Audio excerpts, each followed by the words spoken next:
Peterson. All right. Good morning, everybody. Have everybody move towards your seat, please. We have quite a full agenda this morning, so appreciate everybody moving towards your seat.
Good morning, everybody, and thanks for coming to our regular monthly meeting of the Pikes Peak Area Council of Governments.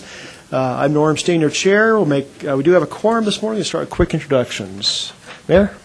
Great. Neil Levy, Woodland Park.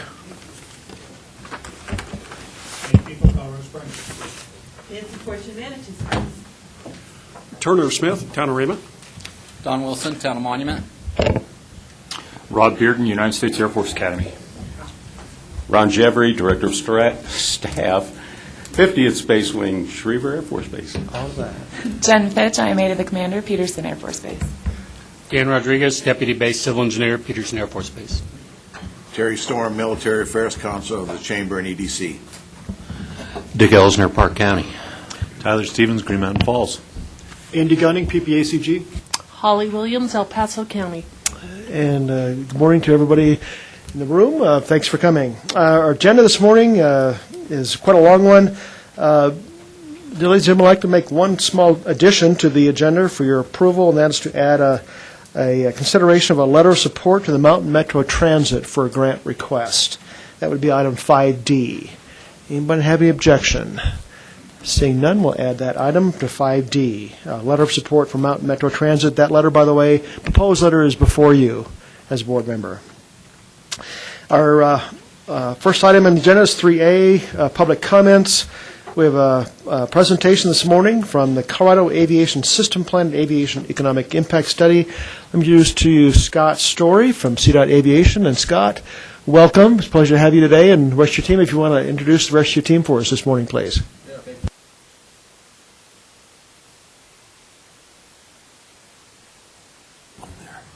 All right, there we go. Thank you again, Mr. Chairman, for having us this morning. As you mentioned, my name's Scott Story. I'm an aviation planner with CDOT's Division of Aeronautics. Along with me today, I have two other members of our planning team, Kip McLean and Caitlin Westendorf, as well as a member of our project team with Kimley Horn, Reagan Schnug. So just to give you a quick background in case you don't know, we are a division of CDOT of over 3,000 employees in CDOT. There's only 8 of us in the Division of Aeronautics. Our role is to collect and disperse the aviation fuel taxes collected throughout the state. We are not funded by any general funds, totally by aviation use taxes. Of those revenues we receive, about 65% get refunded back to the airports at which they're collected for the airports to use for capital improvement or operations at their own airports. The other 30% or so of the revenue we collect, we use to fund grants for infrastructure improvement at airports, as well as statewide programs. One of those statewide programs we're doing now is updating our Colorado Aviation System Plan, as well as our Economic Impact Study. They're two distinct different projects and studies, but we're doing them together this time. We do them about every 5 years. However, it's been since 2011 since the system plan was updated, and since 2013 since our Economic Impact Study was updated. We appreciate John Leosados inviting us to come tell you all about the system plan updates and how they affect your region. But one of the pieces of the studies is to incorporate feedback from the regional planning organizations. We've already reached out to the Statewide Transportation Advisory Committee as well. Also, I'd like to recognize the 2 airports within your region. I'm sure you're all aware of Colorado Springs, and we've got, I'd like to mention the airport director, Greg Phillips, is here as well, and Meadow Lake Airport. I don't believe that Dave Elliott's here, but another important airport in your system. I'd like to go ahead and turn it over now to Reagan, and she's going to give you a background and update into both studies and where we're headed with them both. Thank you. Thank you, Scott. Good morning, everyone. I understand there's a full agenda this morning, so I have just a quick 1 hour and 45-minute presentation for you. I'm just serious. Well, let's just say lunch would have to be brought in. Well, thank you all for giving us a few moments of your time this morning to discuss the project. As Scott mentioned, I'm Reagan Schnug. I'm the Deputy Project Manager for this project. Pam Keidel-Adams is the project manager, and she is on a boat in Spain somewhere on vacation. So I had the pleasure of talking with you all today. We're going to go through a brief introduction, a project overview. Let's see if this works. So the system plan and the economic impact study. Talk about the two airports that we have in your region here, and then ask for feedback from you on regional issues and pose some questions for you all to ponder. So, and then we'll take any questions and additional feedback. Our team, in addition to, of course, working with CDOT Aeronautics, we have the Kimley Horn team, and we're joined by EDR Group, who's the project economist, as well as Kramer Aerotech. Lois Kramer was involved in the last system plan, so she helps bring not only a knowledge of the local communities, but also continuity from the last plan. So first up, just a brief overview of the system plan itself. It provides kind of what we like to call a flight plan for the next 20 years to help preserve and maintain the aviation assets in the state, as well as plan for needed improvements and expansion in the future. So it's similar in nature to other modal plans, whether it's freight, rail, highway, pedestrian, et cetera.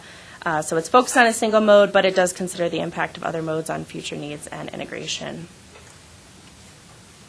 So the prior CASP was completed in 2011, and CDOT really wanted to have a fresh perspective this time around. There have been a lot of changes that have occurred since 2011, both economic changes in the aviation industry, FAA guidance and standards, and so it really necessitated a new baseline and re-examination of the system through a fresh lens.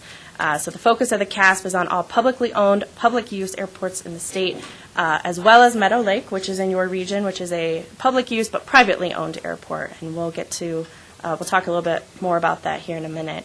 The economic impact study, however, also includes the public-use, privately owned airports. So the economic impact study does include a few additional airports that the CASP does not. So the practice of system planning is guided by the FAA through an advisory circular, and it outlines the process and the components that need to be included. And they have recently really emphasized multimodal planning and environmental planning as a part of the process. So as Scott mentioned, we've done a lot to reach out to MPOs, and we met with the STAC and some other the other modal managers to make sure that this plan is incorporating all of their feedback and input as well to integrate.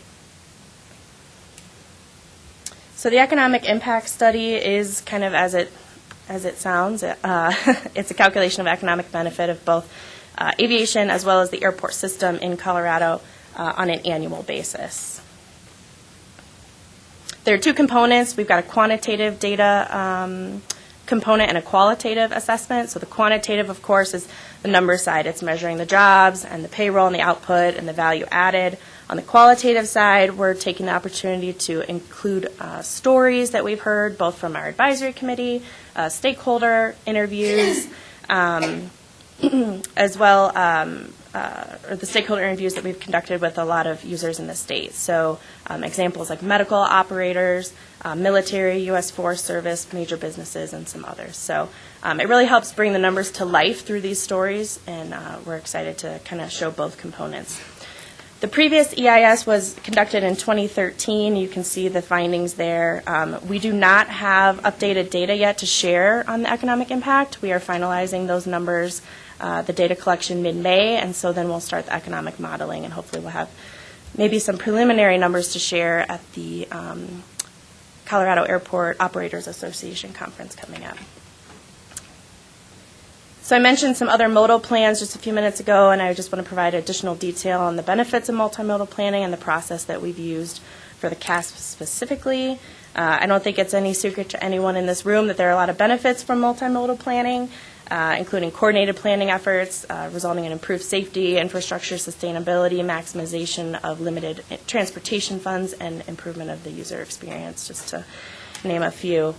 We engaged a number of planning partners through outreach in-person meetings as well as webinars. I mentioned we did meet with the STAC, which reached several MPOs and rural transportation planning regions. We also held a meeting with CDOT modal managers via the statewide long-range transportation plan implementation group. So not only did we look at multimodal plans, but we also looked at regional planning documents, and all of this was to help inform the CASP and provide that additional context. So the 2040 statewide transportation plan was published in 2015. It addresses the changing demographics and transportation needs.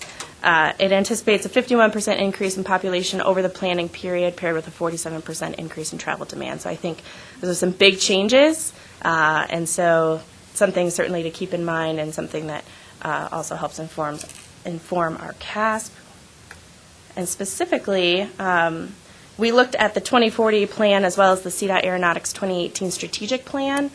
Those both played a big role in developing the goals for the CASP. You can see the four here: safety, efficiency, access and mobility, economic sustainability, and system viability. And those all pair with the goals that are seen in those two plans.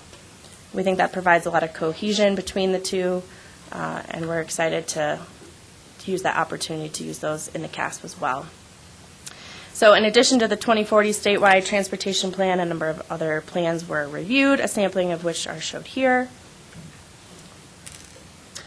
So your region's home to two CASP airports, Colorado Springs and Meadow Lake, as we mentioned. I'm sure you all know where these are, at least Colorado Springs and Meadow Lake being kind of on the outskirts there of the region.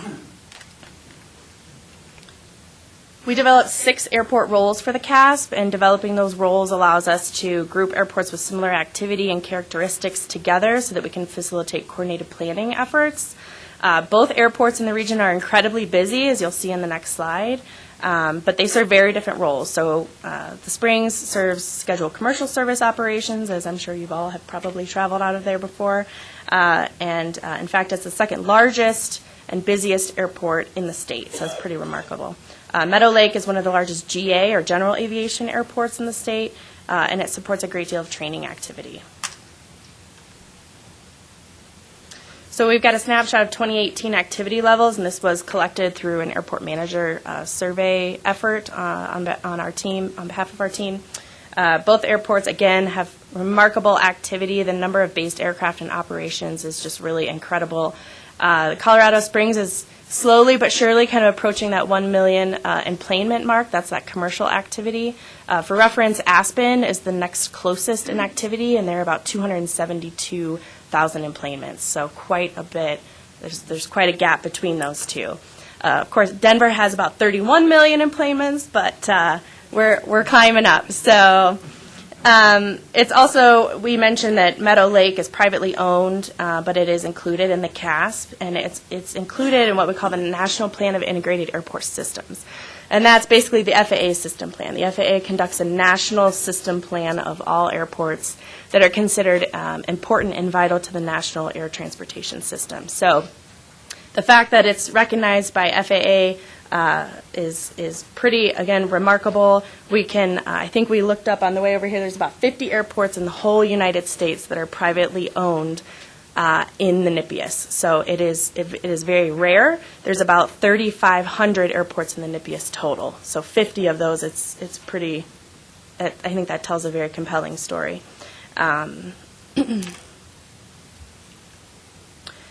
So we'd like to pose some questions to get you thinking of some other ways that we could coordinate and integrate the statewide aviation planning efforts with those of the Pikes Peak area and your group. If you have feedback now, we certainly encourage it.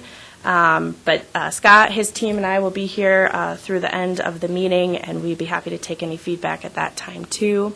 So specifically, some of the questions we like to just get out there is, are there other regional plans or efforts that might inform the CASP from your region? I know that the Joint Land Use Study was recently published, looking at the impacts of the 5 local military operations on the community.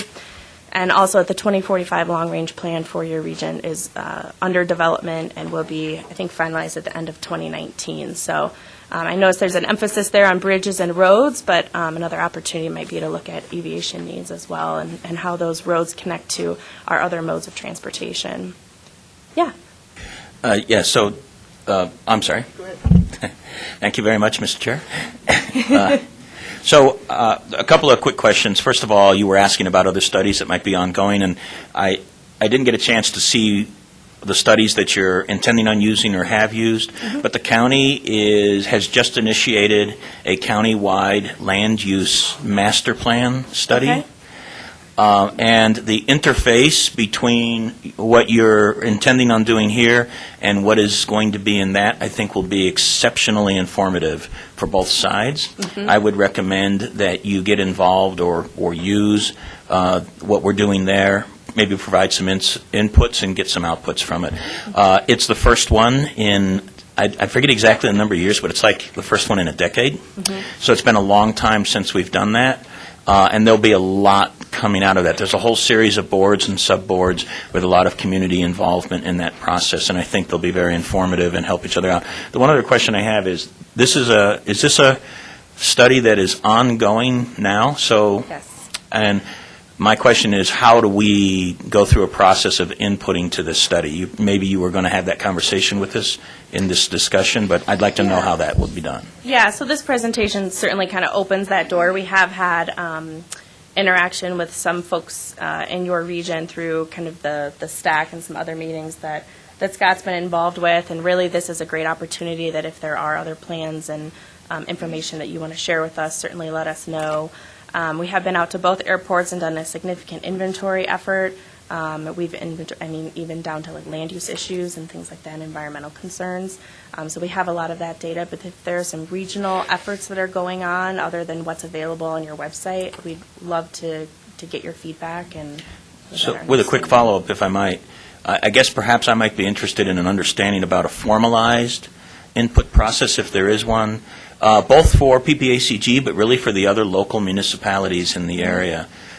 What's the inflection point? What's the time? Where do we engage so that we can make sure that our interests are carried forward in your study? And if you have that, that's great. But if you don't, I would very much like to know that, through a future communication. Thank you. Sure. Well, we have been soliciting input. We do have a project website, which I'll show you in a minute, and we're soliciting public input that way. So that's a great way to share input with us.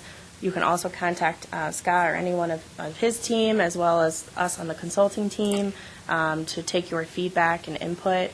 A lot of our outreach has been conducted in the first part of this year, and so now would be a great time if you have any other input that you'd like to provide it. Otherwise, you can get in touch with us, here at the meeting or after the meeting, or via the website. Go ahead. Well, if you're asking for input now, you have up there the significant intermodal access issues, and I would say that is a significant shortfall here, and that we don't have rail access to the airport. Transit doesn't, although several of us have been trying to work on that. So those are kind of limiting factors in here that detracts from it. The access corridors from the freeway and so forth are not there. And so those are issues that we have here. Okay. Go ahead. Thank you. Thank you. Well, we've got a couple other. Yes, I'm sorry, Jerry?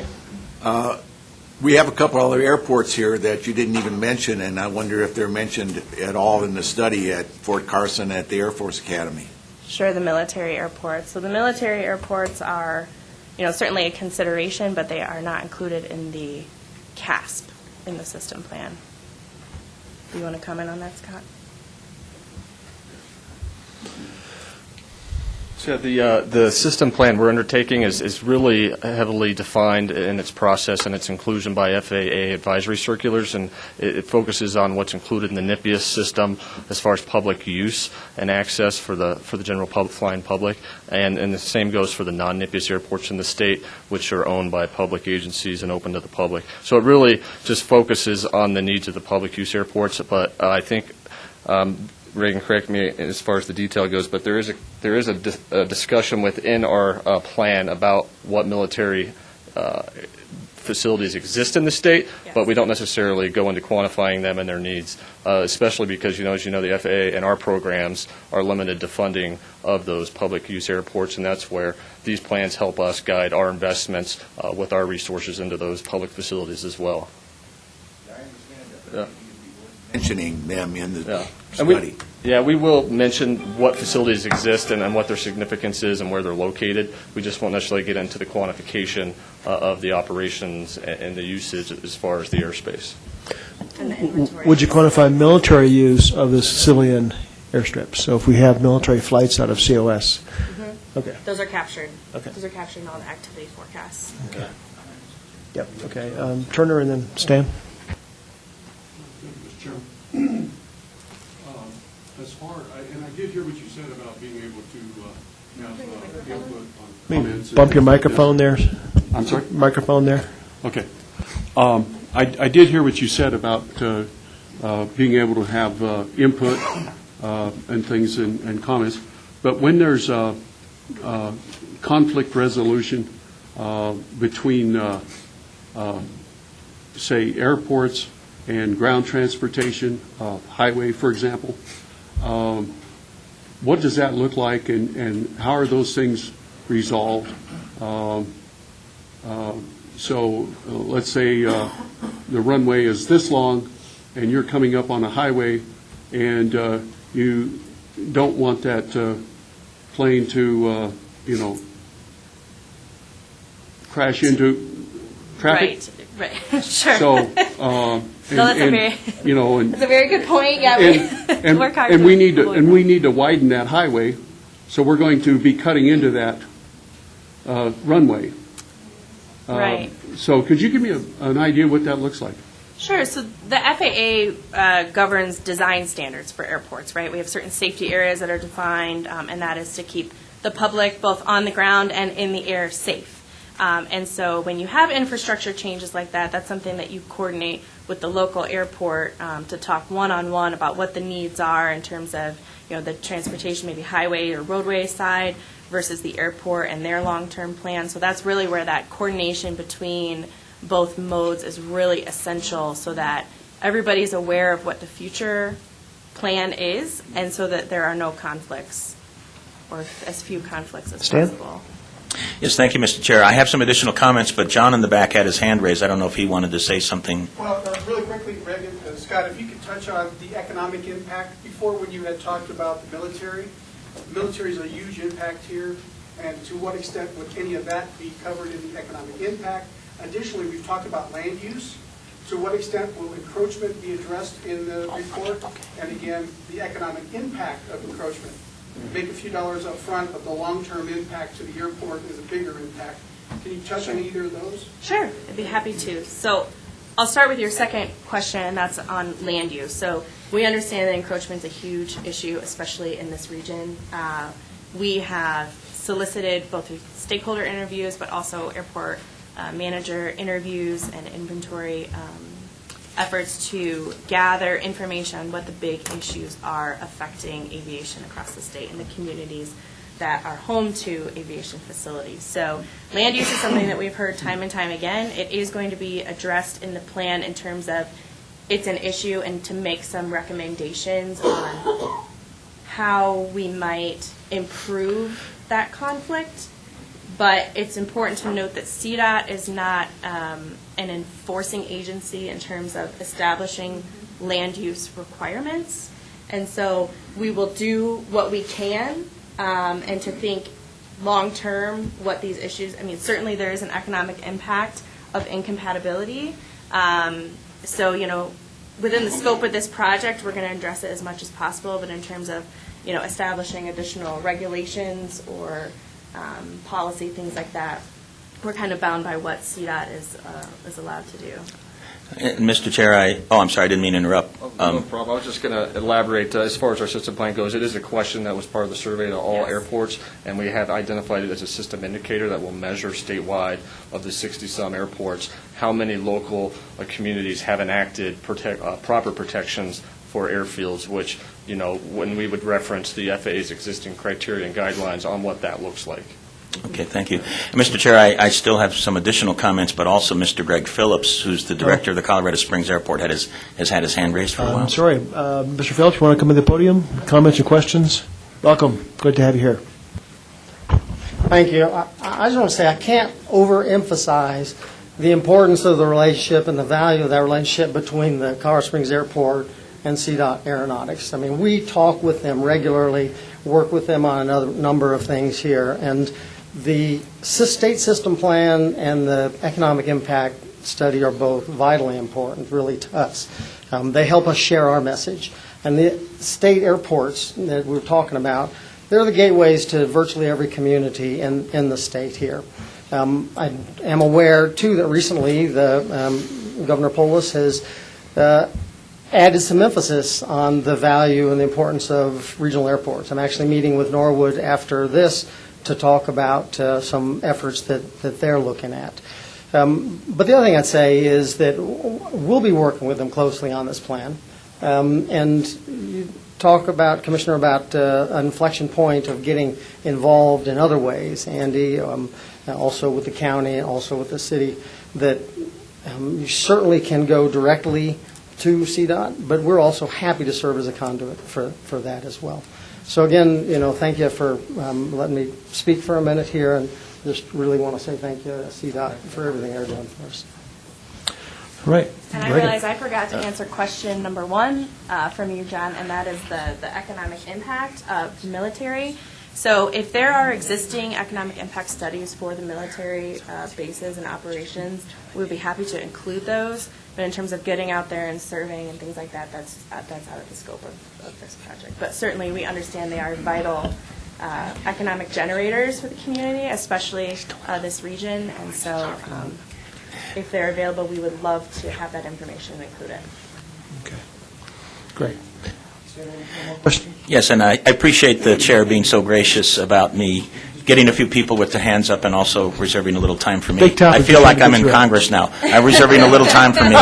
So, you're practicing. That's good. I do have a couple of points, and for whatever it's worth, just so you know, I'm an airplane owner and a pilot, so I know a lot about what goes on here. I will make the point that for the military bases that are in our community, the second they leave the runway, they are in the FAA system. So it seems to me that the operations associated with the military bases should be just as integral a part of this study as the commercial facilities, because if we fail to do that, the likelihood of Colorado Springs being unrepresented, insufficiently represented in your overall study is relatively high because we have so much military aviation activity here. I would encourage you to embed that activity in the study in a similar way that you embed the commercial activities. They use the commercial airspace system. They have both benefits and impacts to the community. To me, it seems like it's just as important as the commercial operations. And then one last thing, you mentioned about an opportunity for public comment. And I appreciate Mr. Phillips's opportunity to possibly have public agencies submit their interests through the airport. But I will also make the point, I think in your process of having a study, you should have a specific environment set up for public agency input, because that's very different from public input. And that's kind of a conundrum. Do we have one commissioner do the public input on behalf of the county, or should we have another venue where public agencies provide those input? I think there would be a lot for the public agencies to say that I think would be very informative and helpful for the study. So I highly recommend that. Thank you. So to your first point about the military activity, maybe I misspoke. The military activity in terms of operations and whatnot at Colorado Springs and the other public use airports is included in the plan. We're not excluding. I'm referring to the military bases as well. Yeah. It's so just as important. Understood. Thank you. And then in terms of the public comment, I mean, really we are kind of wrapping that up. I will take your comment. Thank you for that recommendation in terms of having a portal for public agency comment versus the general public comment. We don't have that set up right now, and we are kind of nearing the end of our outreach. So if you have comments, although I can't provide you a public agency portal now, certainly we'll take that into consideration the next time. But I really would encourage any input that you have, please let us know. Our contact information is up here, and as well as the website, which I'll show here in a moment. Oops. There's some other questions here. This is our public project website. There is a comment portal on there, and then it's at www.coloradoaviationsystem.com, and then our contact information is shown here. So, and we will also be here after the meeting. And I would add just to the gentleman from El Paso's comment about the public. I mean, that it's actually a pretty large outreach of groups that we've actually been engaging in the system plan, and we've actually met with, that was kind of the intent of the statewide advisory committee, and then these regionals was to get the word out to all of you who represent your regions to know who to contact. And I just want to let you know that's why we came here, was hopefully we can get anything you would like included, and we would like you to reach out to us with those thoughts and additional comments that you might have, and we'd love to include those. And I think just to clarify, the content which we're reaching out to the regional and MPOs is to just identify local issues when it comes to needs or facilities or infrastructure in your communities. And so we definitely want to include those if you have any more information for us. Just make sure you leave your contact information beyond the slide. If you have business cards or other ways to follow up, and perhaps we'll include those in minutes. When does your comment period close? I would say in the next couple weeks. Yeah, probably just in the next 2 weeks would be a good time. Okay. All right. We'll do our very best to get something into you the next few weeks. All right. It matters. So thank you so much for your time today. And thanks from all of you from Ohio. Thank you. And thanks to John for putting the pieces together and inviting us to be here today, and for your time this morning. So we really appreciate it. Thank you so much. Thank you. All right. Move on to item consent agenda items. I'd like to pull off item 4A for a correction. Andy, did you have an item to pull off as well? Yes. Water quality site applications. 4D. One is recommended for approval. The other one is not quite ready. All right. The one recommended for approval is the Fountain South wastewater treatment facility. All right. Let's. We're going to pull off item 4A and 4D for discussion and vote, separate vote. All in favor of approval, consent approval of item 4B and C, Bravo Charlie, say aye. Aye. Opposed? That passes. Item 4A, just one correction on the minutes. The minutes incorrectly indicated that I was present last meeting. I was not. I was attending a county meeting, so thank you for giving credit for something I did not do. Andy, item... That was great. Thank you. Item 4D, discussion. Andy? Because of the timing, the two applications that were in your packet were in front of the Water Quality Management Committee just yesterday. One of them was recommended for approval. That was the Fountain South wastewater treatment facility, so that's a recommendation to be approved. The Falcon Meadow RV campground lift station is not ready for action, so you don't need to actually take formal action on that. That's going to go back for some additional work. All right. So the motion would be to approve the Fountain South wastewater treatment facility. Okay. And the first one is coming off then. So the correction on item 4A, the removal of the first letter in 4D. Any further discussion on those two items? Also in favor of those two corrections, say aye. Aye. Opposed, nay. Thank you very much. Item 5A, action, PPACG auditor report. Casey, good morning. Good morning. Casey Partridge, Finance Manager, PPACG. I'm here today to ask for approval of our 2018 audit, and I would like to introduce Steve Hochstetter from Stockman, Cast and Ryan.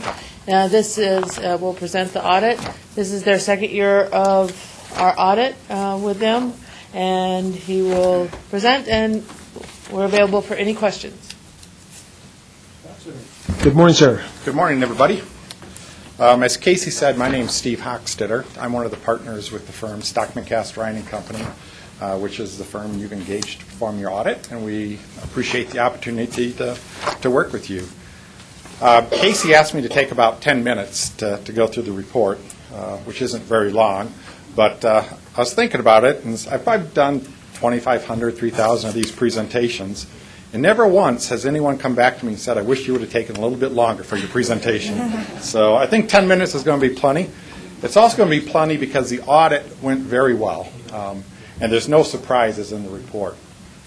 I believe you've all received an electronic copy, and there's two documents. One is a letter report, which we refer to as a governance letter. On the front page of the letter report, there's a heading that says significant audit findings. I think this is one of the key communications that auditors have to an organization with respect to the audit, because it really goes through from a high-level standpoint the overall results. And under the first heading there, significant audit findings, there's two key communications. The one starts out at the very end of the second line, and it says no new accounting policies were adopted, and the application of existing policy was not changed. It simply means you're accounting for your revenues and expenses in a consistent manner from year to year. And then the next sentence where this begins, we noted no transactions entered into by PPACG during the year for which there's a lack of authoritative guidance, which is really saying that there's your accounting is fairly straightforward. There's not a lot of estimates that go into it or uncertainty with respect to how something should be accounted for. The next section, though, does deal with accounting estimates. And it points out that most financial statements do involve certain estimates, and we mention what we believe are the key estimates to your financial statements. And those are the estimates surrounding your useful lives of capital and non-current assets, collectability of accounts receivable, and then potential refunds related to costs that may be disallowed related to your government grants. Going over to the next page, one of the key items, it's under the heading corrected and uncorrected misstatements. We point out that as a result of our audit, we did not identify any misstatements and did not have any corrections. I think that's significant for you to know because I think it's an indication that the monthly financial statements that you receive throughout the year is accurate and reliable to make financial decisions based on. Then I'm going to just jump down to near the bottom, other matters. There is what's referred to as required supplemental information in the report, the management discussion and analysis and budgetary information. Over on the top of page 3, we point out that as part of our audit, we do not express an opinion on that information. And then the last paragraph discusses federal expenditures that federal awards that you receive. There is a schedule of federal expenditures, and as part of our audit, we do express an opinion on that and believe those are fairly stated in all material respects. So I'm going to go through the audit report itself real briefly. I'm not going to spend a lot of time going through the financial results themselves because, like I said, we had no adjustments to your financial statements, so as a result, the information that we have in here, while the presentation may be different than what you saw internally, overall what is being communicated is consistent with what you saw in your year-end financial statements. So if we flip over to the first page after the table of contents, it's a page that's titled Independent Auditor's Report. The first section under management's responsibility points out that ultimately management is responsible for these financial statements. As part of our audit, we do put this package together, but ultimately it's still management's responsibility. The next section outlines what our responsibilities are. And our responsibilities really is expressed in that first line, is to express an opinion on the financial statements based on our audit. We perform the audit in accordance with generally accepted auditing standards as well as governmental auditing standards. And our opinion is at the bottom of the page, where we state in our opinion the financial statements are fairly presented in all material respects. That's the highest level of assurance that CPAs give on financial statements. So as a board, it's the type of opinion that you do want to receive from your auditors. Then flipping over to page 2, the first section, report on required supplemental information. As part of the audit package, it's spelling out what I mentioned previously, is that there is some supplemental information. It's the management discussion and analysis, and then the budgetary comparisons. And then it's pointing out that we do not express an opinion on that. Then the last section, the headings report on other supplemental information and other reporting required by government auditing standards. These two paragraphs just spell out that there is additional information in the package as a result of the federal awards that you do receive. So looking at the financial statements themselves, if you look at pages 3, 4, 5, and 6, this is management's discussion and analysis of the financial information. It's more of a narrative discussion of the results of operations. And I'm going to start you on page 7, which is the financial statements themselves. Page 7 is a statement of net positions. This is what's referred to as a government-wide financial statement. It accounts for all of your assets and all of your liabilities, and it's reported on an accrual basis. While the prior year information isn't presented in this report, I'm just going to mention some of the key changes from the prior year. Your total assets increased about $250,000, that line there, $3,089,000. And the primary reason for your increase in total assets is an increase in your grants and accounts receivable. The number $1,330,000 is up about $280,000 compared to the prior year. And it's really up just because of timing of payments. Jumping down to your liabilities are up about $100,000. And that increase is primarily in the first line there, accounts payable. Your accounts payables increased about $80,000. And they're increased just as a result of normal operating fluctuations and the timing as to when you made payments on your obligations. Going down to the net position mathematically is your total assets less your liabilities, and your net position will increase or decrease as a result of kind of borrowing for profit terms, but of net income or a net loss. And your net position increased about $168,000 as a result of a net income, which is presented on the next page. So if you go to the third line from the bottom, you see the line that's titled Change in Net Position. Again, that's sort of the governmental terminology for net income or net loss. As a governmental entity, you're not really measuring your operations purely from a net income or net loss position, but you did have an increase in your net position of $158,000. And that increase is primarily the result of increase in revenues. Your revenues overall increased about $100,000, and your expenses were comparable to the prior year. If we flip over to page 9 and page 10 are, and pages 11, are presentations of similar information in a different manner. The other ones were referred to as government-wide, and they're reported on what's commonly referred to as an accrual basis.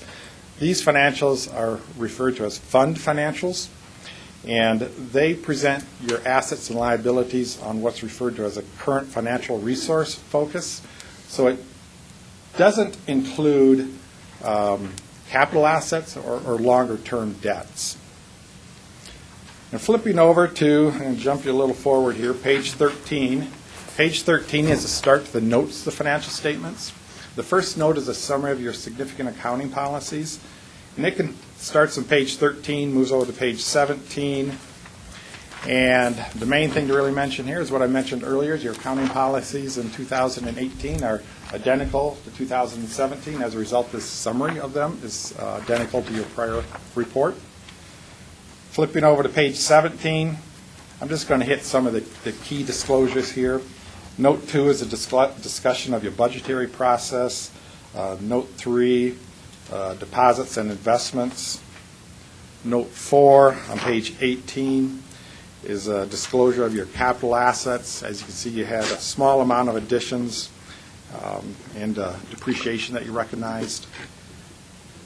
Note 5 is a disclosure of the pension plan that you have in place for your employees, and at the top of page 19 discloses what the contributions were.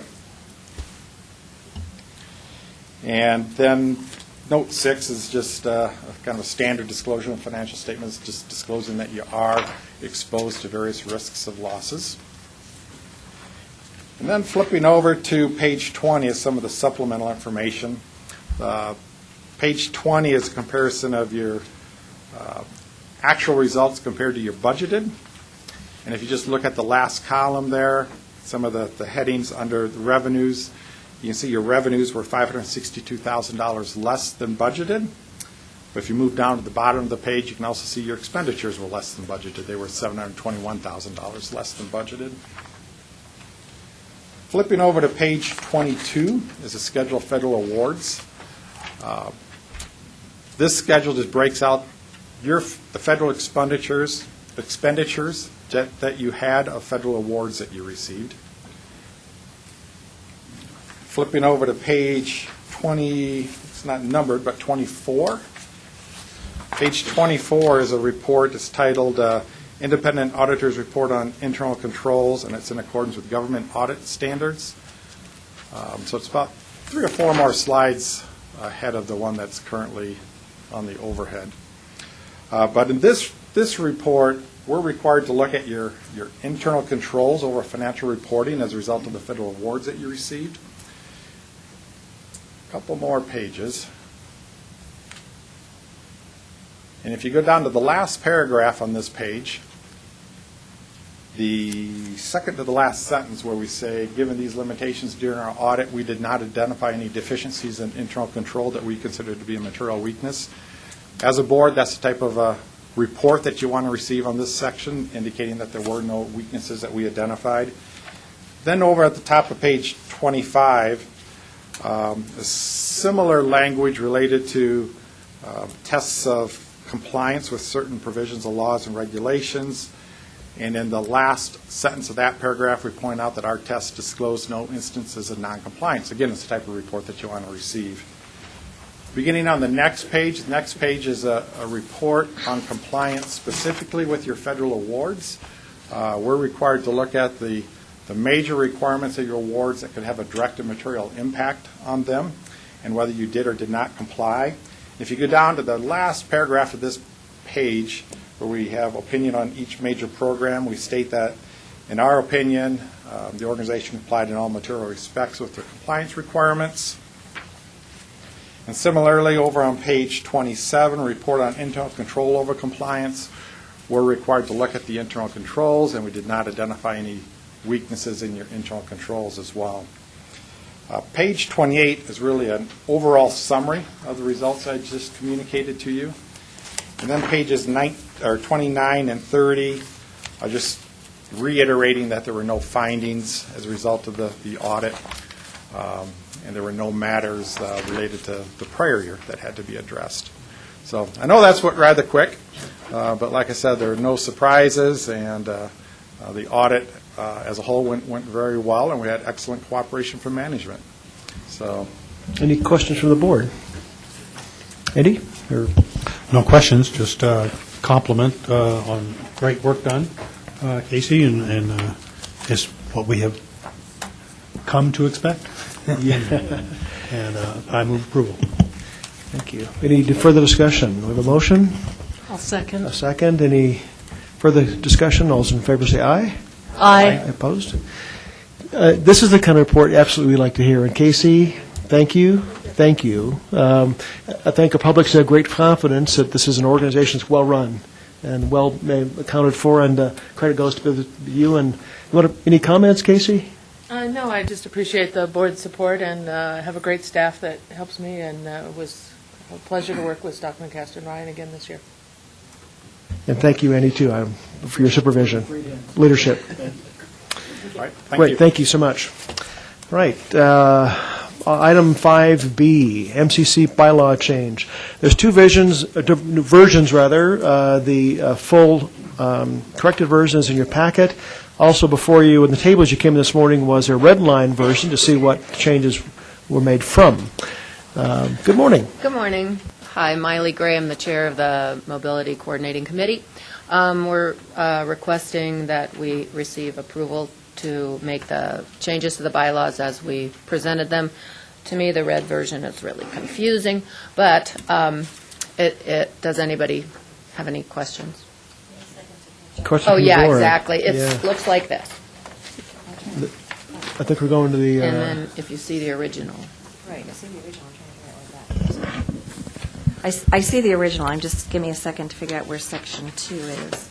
Part 3, okay. Part 3. Okay, there it goes. Yeah, Yeah, I'm just sitting here. No problem. Yeah, it's a little. Hey, how are you need them.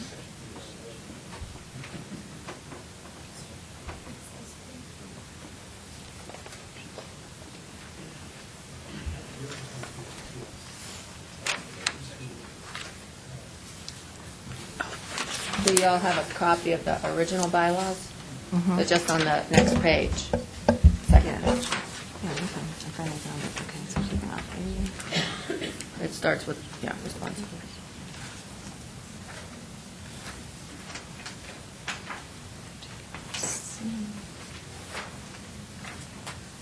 Oh, see, becomes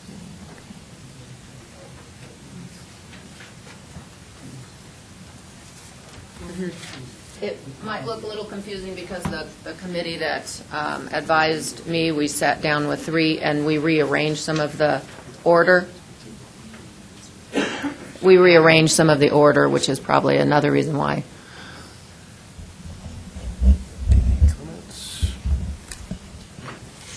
Not on this section. Mr. Chair? He can go first. Yes. Any comments, questions And from the board? hopefully I can answer them. Yeah. Never mind, I found the correction I was looking for. It Okay. looked like you had, I thought I had seen that you had redlined out to provide recommendations to PPACG, Oh, but it right. was added in a different place. Exactly. Thank you. Okay. Yeah. Go ahead, Miley. Oh, well, I was just going to say that we found that some of the wording, I worked with three of the committee members who all deal with transportation. I do not, but, so I relied on their advice and expertise. And we found that some of the original A through M was actually kind of repeating some of the duties, but in different ways. We really cleaned up some of the language. We put it all in the present tense. And then they wanted to rearrange the order based on what they felt was, I guess, maybe the order of what they felt was the most important. So that's why it is a little confusing in the new version that we would like to ask for. And we changed the word transit to the word transportation. We felt that that was a little bit more real about what we were talking about, whereas transit's like a fixed, like a bus, whereas transportation is transportation for all. So we changed that word out. So we really put a lot of thought into it. It hadn't been updated since 2013, whereas before it was updated every 2 years. So. Any questions? Yes, ma'am. Hi, I do have a concern, Okay. and it may be Oh, due I to don't my know lack that. of familiarity with the PPACG overall. But as our public demands more in terms of non-motorized transportation and then the impacts of transportation on environment, health, and quality of life, there's nothing explicit. And I know I'm looking at going in the opposite direction of what you guys did in terms of rolling things up into a more strategic view. But I am concerned that those are not addressed. And I recognize that going to transportation versus transit is a step in that direction. But I'm wondering if there's a need for more explicit as we go into the future. Well, Thank it's you. my understanding that the role of the Mobility Coordinating Committee is to move people primarily with disabilities, those older citizens who can't drive, and we are not necessarily a group for the bicycling committee or the pedestrian committee. And please correct me, anybody who knows more about that than me. We have had discussions, and it was on that before. And anyway, that's what, Andy? Well stated. It's to more clearly define what the MCC's role is, and we have other committees like the TAC, the Technical Advisory Committee, which is made up of transportation professionals from all the jurisdictions and other stakeholders that do look at all the different modes. But the MCC is more focused on narrow. folks that have difficulty accessing our regular transportation system. Yes. So a little more narrow focus. Great, thank you. Yeah, sure. Okay. That's okay. Okay. I'm new kind of at this role myself. Okay, Turner?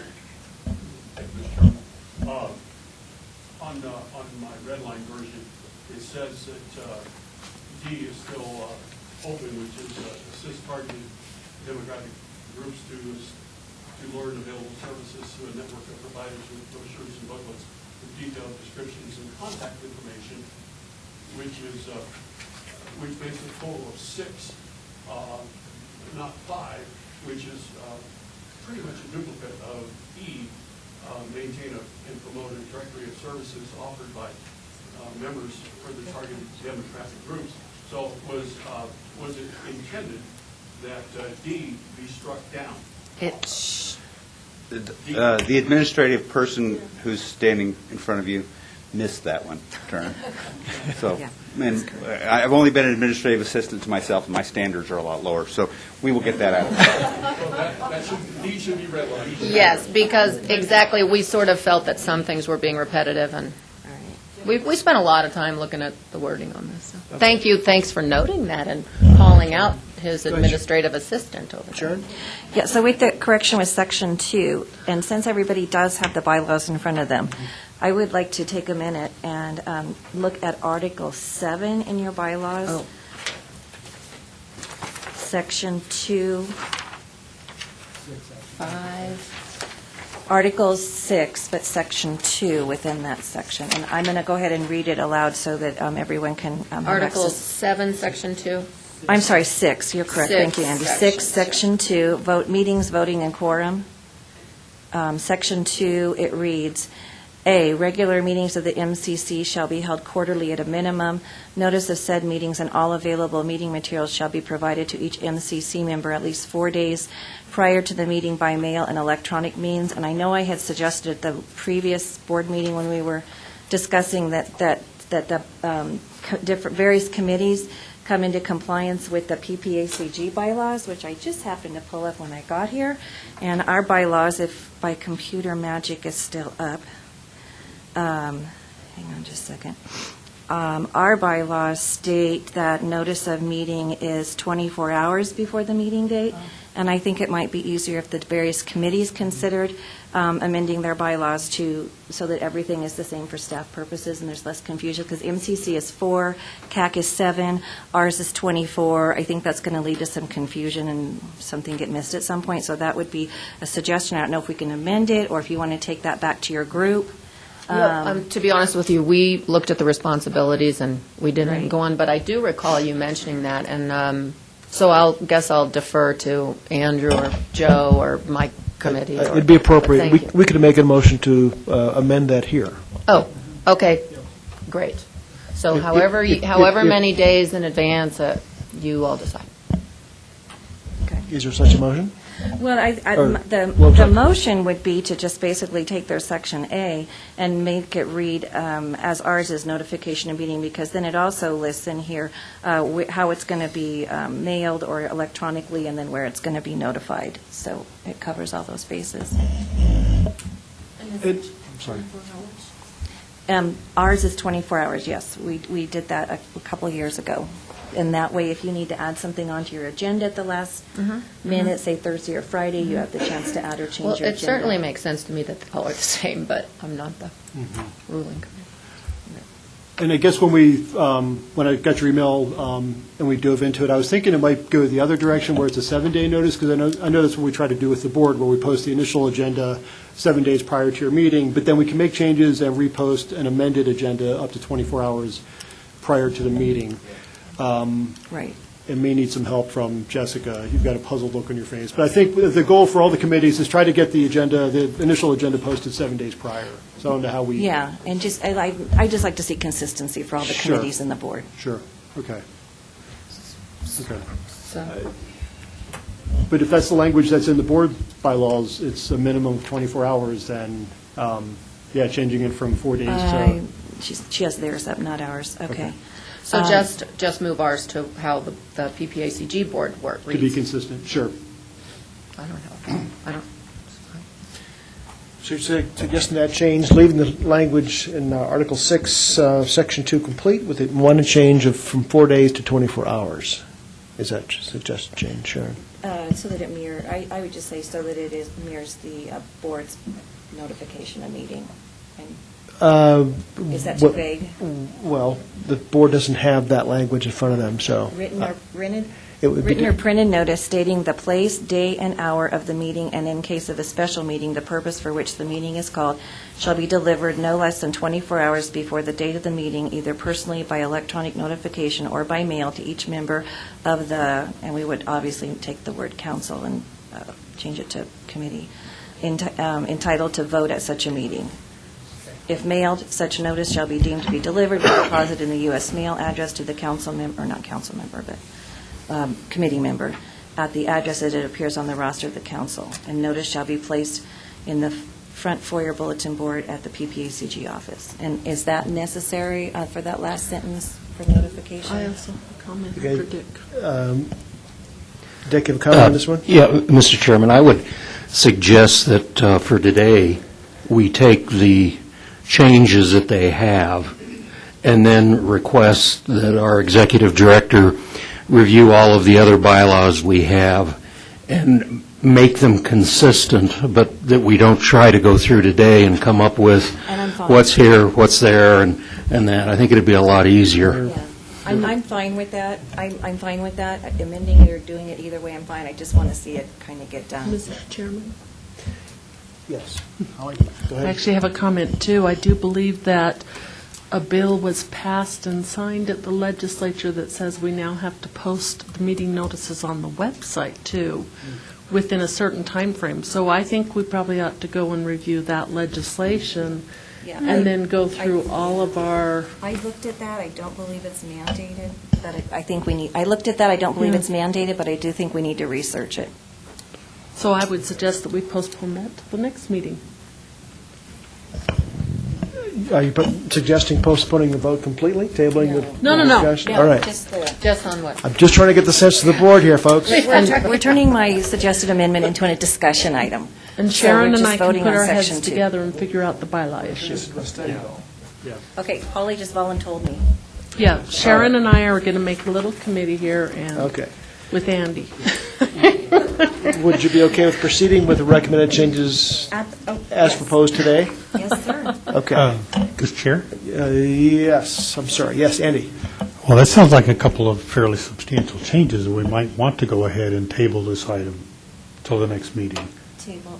Well, If you're going to make those changes, and we need to go back and research it. no, we were just suggesting that we adopt the Section 2 changes that they had brought to us today. Oh, adopt The it. original, and leave the rest. And leave the rest for until a further Holly and work. I and Andy research. Okay. And if I you raise your understand that. hand and ask a question, we'll put you on the committee. Yeah, that's how it works. Careful. All right.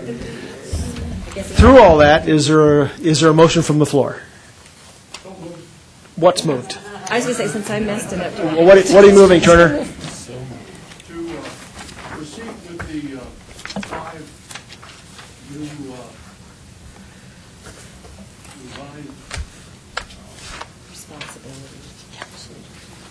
We're talking section, Section 2.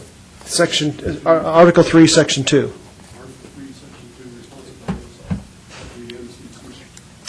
Okay. I will second Is that there a motion. second? Okay, any further discussion on Article 3, Section 2? Boy, this is painful. All in favor, say aye. Aye, opposed, thank you. I will not bring it up at the next one, okay? No. We'll get this done. I won't bring it up with item 5C. Okay, thanks. Thank you very much, Thank you. Miley. Yeah, thank you, Awesome. everybody. Awesome. This is how sausage is made. All right, thank you very much. All right.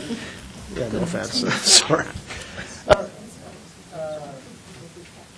That's right. All right. Our next item is CAC membership process and bylaws change, item 5C. Jessica. So, good morning, board members. I've got my wonderful committee chair on this organizational nomination policy committee process chair, and then our CAC chair is also here if there are any additional questions. You have heard about this for a couple of months running, about this discussion that's been ongoing. After completing their review, the final discussion of the CAC is that they would like to request that the Board of Directors replace a section of the bylaws that currently says, give me a second. Voting positions are granted to the following 3 community-based organizations with broad-based representation and a regional perspective related to the mission and programs of PPACG: Council of Neighborhood Organizations, Colorado Springs Regional Business Alliance, and the League of Women Voters. They would like to replace that with up to 5 community-based organizations. These organizations shall apply to the CAC in the, if I can get this to scroll down like I need it to. Sorry. In the CAC and the committee's membership process and nominate an individual to represent them on the committee. Upon approval, an organization may serve up to 2 3-year terms. Organizations may reapply for membership after 2 terms. As needed, an organization may designate a new representative, subject to confirmation by the PPACG Board of Directors. And term limits are organizational membership and not based on individual representation, which means that that term limit for an organization can go longer than 6 years if they choose to request that, but an individual's term limit cannot. Their single person can only serve in 1 seat for so long. So we just had to add that in to specify it. And I figured I would actually pull a full sentence out because the paper you guys got from me didn't have the full sentence, just the parts we were changing. And for your reference, we're talking about the 3rd paragraph of membership, Article 4. Yeah. In this discussion, I actually want to call out that Sharon, council member, and Courtney also brought up the same thing, that in our notification things weren't necessarily all in alignment and didn't all make sense. The one we noticed in the CAC is it requires physical mailing to all of the CAC members and doesn't allow us to email information to committee members. So we had asked to change that as well. And I emailed back this morning to say, actually, the CAC, the TAC, the MCC, the RAC, and the board all have completely different bylaw formats. We should take a look at that, as I was looking through them this morning. Dan, go ahead. Thank you, Mr. Chair. Yeah, first of all, on that part where a lot of the bylaws say physical mailings, that's actually an artifact of before the Internet existed. And amazingly, so many bylaws have not, in fact, actually been changed, and they've just been carrying that language forward year after year. It is that does need to be a component of a comprehensive review, because we just have technologies today to make this easier. But the other question I have, which is specifically to the wording, I know that this was initiated by NEPCO. I think it's great to have NEPCO representation on CAC, but I noticed you're changing the number of community organizations from 3 to 5. And I'm wondering, is 5 enough? Because, man, I could think of 10 community organizations. Now, that's maybe too many, right? So you must have done something about striking a balance. So explain to me what you did to get to 5 and why you think that's the right balance. Well, we looked a bit about the number of municipal representation we have, and currently on the CAC there are 13 geographically based people. Or representatives. And then there are 6 individual at-large representatives, so 5 organizational representatives, maintained a balance to not dilute the geographic representation of those municipalities, but still give some additional space for organizational representation. Okay, great. And how are the 5 identified? Are they identified by name, or do they rotate? They would rotate, sir, yes. So they would, essentially the hope is that we would add these seats without adding too much additional administrative burden on our staff. So the organizational representative process would match our individual at-large application process and would go at the same time. Currently, our individual at-large representatives send in a letter of application, and then they go through an interview process with the standing membership committee on the CAC. And we would hope to be able to do those at the same time. So, for instance, in May, we have an outgoing citizen at-large member, and we would be able to post, ideally with your approval, these additional organizational seats and align those with the terms that we currently have. Thank you.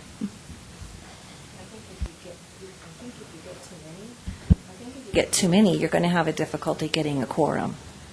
You get too many voting members, and I believe that's a possibility, but I wanted to ask the question, why 5? Why 5 instead of 6 or 4? Or what was the reason? To note, too, we do have a couple of geographic geographically based seats that sit vacant and empty. So, we have a lot of focus currently on these community organizations, but there's always that encouragement to make sure that all of our seats are consistently filled and represented across the board. So we have those individual at-large members that do have kind of a specific sole focus, but these organizations will be able to take on a broader representation. And we also hope that by being able to cycle out those organizations, that as community needs change over time, that those organizations will be able to respond to that. So currently, growth might be happening in one area of the region where we really want those people around to make sure that they're heard, but that will change, obviously. So we hope that those organizational representatives will change as well. Yeah. Just want to remind the board, too, that the membership changes of specific members or organizations is approved by this board as well as by the CAC committee. Turner? Thank you, Mr. Chairman. I just heard that these would be voting members, is that correct? Correct. Yes. Any other questions or comments on the proposed changes to the CAC membership process? Not necessarily a proposed change, but I think it's going to be important, and maybe this is just kind of a housekeeping issue, but when we do get new memberships for this, that we know where the different memberships are coming for so that we don't get too lopsided, say on the northeast side of town, the southwest. We need to make sure we're having a regional approach to this. One of the things that we did discuss is making sure that when you see the recommendations from the CAC when we see the new recommendations for the CAC, they will include the application that they submitted to us, and it will include, as we traditionally do, a list of who our current members are, so that you have a little bit, an ability to look at the broader view of what the CAC membership currently looks like, to make sure we don't end up biased in one way. And Sheriff, if I could just ask, we have Section 6, which is back to 4 days again, or 7 days, excuse me. I told you. You're back in. I know. This is an invitation to speak. Go ahead. We will address that when we get together and go through the various bylaws committee and get them, recommend they bring them. See, we're still friends. I'm never going to sit here. Okay. You were heard. All right. Any other questions or comments? We have a proposed motion to approve the proposed amendment to the PPACG CAC bylaws membership section Ms. Brown want to say something? and establish the process that's suggested by the committee. But Sharon, do you have another comment? Sharon Brown? What we were trying to do when we added these organizations is we want to try to get areas that are underrepresented on the CAC. And that was our position. Everybody's represented by the county commission in some way, of course. But, and then a lot of them are represented by cities, but there are areas that kind of fall in a gray area there that may be just by the county, and that's what we were trying to do. Okay. Okay? Good. Any questions for our committee, or members, or staff? And if I could do it at this time, because I'm going to have to leave somewhere right around before 11, but I would also like to put out a plea to all of you. We do have some positions that are open on the CAC. And one position that is open is the City of Colorado Springs. You can have 3 representatives. We only have 2. Another one is the City of Victor. So those of you in Teller County, if you could make a plea to Victor to get someone on the CAC. That'd be me. Okay. And then El Paso County has 2 representatives. One of theirs will be up this May, Hal Moffett. And then they have 1 vacancy. So I'm putting out a plea to El Paso County. And Palmer Lake is totally vacant, and so is the town of Rama. And I'm not sure, where does Callahan fall into this? So I'll remind everyone that every single member of PPACG has the right to have a seat. We only have your name down if you've had one in the last, 5 years. Okay. So Okay. I don't have you listed. It's been a while. Oh, yeah. Okay. All right. We have a proposed. Thank you. We have a proposed motion. Anybody like to make that motion? I would move that we Go ahead, Holly. amend the bylaws as proposed to include the 5 at-large members. Second. Okay. Motion and a second. Any further discussion? All in favor, say aye. Aye. Opposed, nay. Thank you. That passes. Thank you. And I would like to thank Courtney for heading this committee. She's done a great job. Thank you. All right. We do have one item, add-on to the agenda. That was a letter of support. That's before you. Is there someone from Mountain Metro Transit who could maybe speak to this one? Andy, yep. This is a letter for support for a grant. Morning, Craig. Good morning, Mr. Chair, members of the board. I'm Craig Blewett, Director of Mountain Metro Transit with the City of Colorado Springs. We are submitting a competitive grant application, or for a competitive grant opportunity for low and no emission buses, vehicles. And we are submitting that application this Friday, and we would appreciate a letter of support from the Board of Directors here at PPACG. In our grant application, we are going to be submitting funding for 5 electric battery buses, battery electric buses. They will replace 5 diesel buses, and included also in the grant request will be the chargers for those buses, installation of those chargers, and some electric infrastructure upgrades as well. So that's something we'd really appreciate your support with battery electric buses. In terms of pollutants, much lower pollutants compared to diesel buses. Even with our current energy generation here in the Pikes Peak area, there will be a significant reduction in pollutants. There are 0 pollutants out of the tailpipe, which really helps in some of the areas that we operate, including downtown, Old Colorado City, Manitou Springs, and other areas where there's a concentration of pedestrians, and also in some of the residential areas that we also drive through. So we think it's a really important program, and we would appreciate your support. We do have a proposed letter before you. Andy, do you have a question or comment?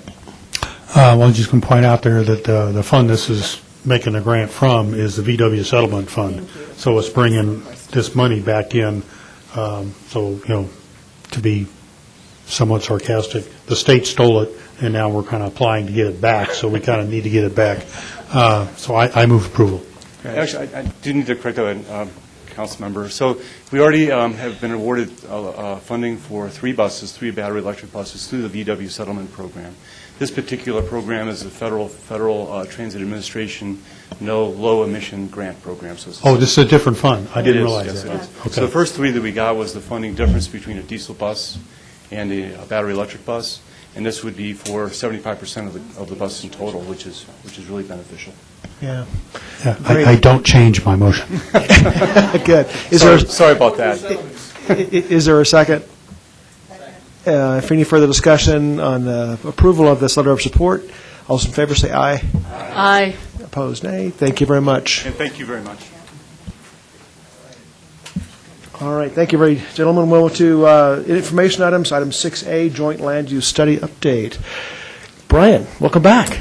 We're still here. Yes. Yes. Fortunately, we're still here. So just wanted to come back and give you a brief couple-minute overview of what we've received in terms of grant funding and where we're going next with the joint land use phasing.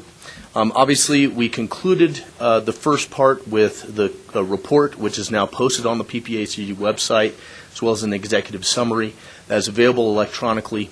We're actually going to be working on getting a few print copies that will relate to, or that we'll be able to distribute to individuals who want to consume the information that way. During January and March, primarily we were focused on doing grant closeout with the previous grant, as well as making the few adjustments that we needed to for the implementation grant. We received that, originally we were expecting to receive that grant January 1, 2019, but it was not awarded due to some delays on the federal side and a few complications until March 27th. However, during that interim, we were also primarily focused on helping out the Transportation Department and also at the same time achieving some JLS goals, which is to incorporate military input into the 2045 Long-Range Transportation Plan. So we were still working towards military interests, but engaging them through another process within this organization. We've received an 18-month implementation grant of approximately $514,000. This is intended to run at this point through June 30th of 2020. However, with that 3-month delay, it was expected, and this conversation has occurred with the OEA, that we would take those additional funds and do a deadline extension as well as a scope adjustment as we get towards the later part of this year. At that point in time, we'd take a look at what have we already achieved, or what has the what have community members achieved in terms of various actions within the JLUS study. There are 109 actions that are within Chapter 10, and those fit within 12 strategies. Of those 109 actions, what we did was try to come up with tasks. There's 8 tasks that are listed in here on the second page of the memo. We were encouraged by the OEA to start with a very focused scope. It's very different than the last time when we started with the report grant, it was kind of flung wide open and trying to figure out where the edges of the scope were. With this, we have to stay focused on the actions at this point that fit within those 8 tasks. But like I said, as we get further into the project, we're going to be initially setting up an implementation policy committee and an implementation technical committee. Those were the direction that we got from the policy and technical committee at the end of the last grant, that was the structure they'd like to retain. So with that, we're going to be starting off getting that set up as soon as possible. And as that goes on, those committees, as well as the board, we'd have a chance to contemplate as we get things accomplished and we need to adjust scope or go back to the OEA, we would take that feedback from these 3 bodies and then ask the OEA for a scope adjustment, which would be a fairly straightforward process. So I want to make sure you understand that while we're starting off with this scope, it doesn't mean this is going to be the limitations all the way through the entire project. So as things arise, as things shift, we'll be able to adjust. Now, we do have within Task 7 and 8, particularly in Task 8, which is more of a general task of community support, military support, that's where we have the sort of catch-all to cope with other items as they come up related to mission encroachment or community needs or community partnerships. So that is where we've tried to build in some of that. With that, the other items I'd like to highlight are particularly in the results and expected benefits. With this report out there, we've already seen some actions that have been taken by community members related to recommendations in the report. I'd like to thank El Paso County for getting us involved in the master plan process. We are a member, of course, as El Paso County Commissioners are aware, you guys made us a non-voting member of the steering committee. We've already attended one of those meetings that occurred in March, and the military has been involved and engaged through that process, so that's going to be very useful given that a lot of the land surrounding the installations is immediately within El Paso County. So that's going to be a great process. We'll continue to be involved in that and any other items that come up where we need to provide service and support for the military and for the membership of this board. And with that, we anticipate that, as we all know, Space Command is a potential for being located here in terms of the headquarters.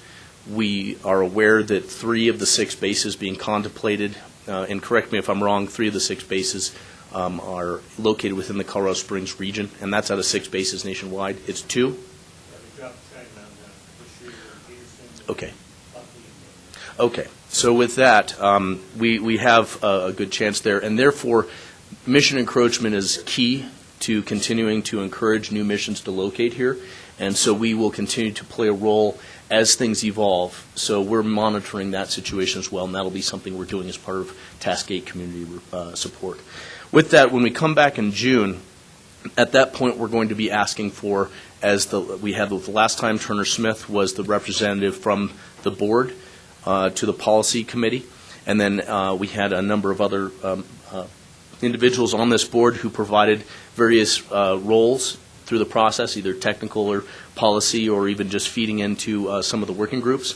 And so we would ask again in June that a representative from this body be represented on the implementation policy committee. And with that, we will also be coming back with the seats for the board approval of the seats for that policy committee. We believe that with a different scope, we need to look at the membership of that, and so staff is going to start to look at that and then come back with recommendations as to who we think need to be what bodies need to be represented on the policy committee, and then ask for approval and adjustments from this board. So with that, that's all I have at this time. We're currently working on developing the work program that will cover the scope of the grant and making sure we have as much planning as possible so we can execute effectively. But with that, I will take any questions. First question on the implementation committees, how much time commitment would you expect so we can Yes. get a reasonable expectation for board? We're expecting that the meetings will be quarterly, and therefore we can expect most likely 2 meetings this year, and then 3 to 4 next year, depending on where the deadline is extended to based upon funding. And then, of course, at the end of the funding for this grant, we will be pursuing additional funding opportunities for what we are calling Phase 3, because obviously first phase was the report, Phase 2 was this implementation grant, Phase 3 would be ongoing. So we also will contemplate that membership of this board, there may be terms, given that this could be a much longer range committee. And again, we'll leave that up to you as to determining when it's appropriate to end that committee or to leave it open-ended, depending on how you feel. Maybe you could just get a letter of invitation out through staff, and Yes. we'll get letters of interest from board members for that seat, then we'll make a call next month. Certainly. Yep. Okay. Thank you. Great. Thank you. Any questions for Mr. Botts? Yes, Mr. Turner? Will those be mostly policy type, or will there be some more technical boards that you're looking at, or both?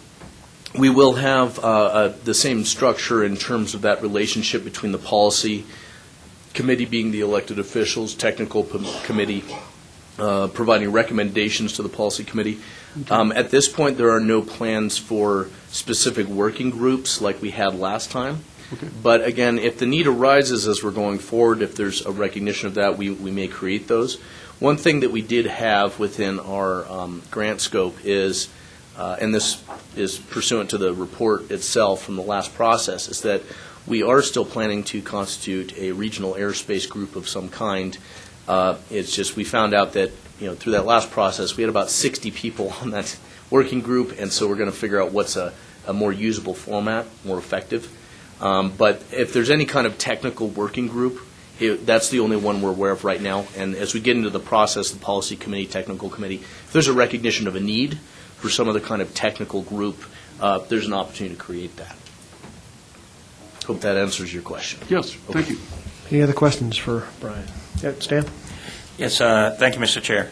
So, Brian, we had a previous discussion about the CDOT aviation study that's ongoing, and I think I heard in their conversation that you are contributing to their evaluation and their work. Was that true or not true? Not directly. We were aware of the study, but our understanding was that Colorado Springs Airport being engaged in that process, as well as Peterson, that a lot of that was feeding into that plan.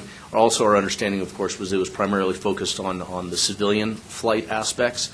But we have not had direct involvement with that plan. And so, but we understand there have been many of the parties that the bases had received some outreach through that process. I guess I would like to make the recommendation, not knowing whether or not the findings in the JLUS study is actually getting into their process.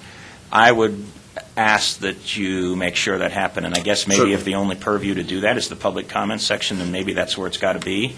I wish there was another way to do that, but if that's the only way, then please do that. I think there's a lot of information in the JLUS study that can be highly, highly informative to their work. I do believe they need to include the military aviation interfaces with the communities.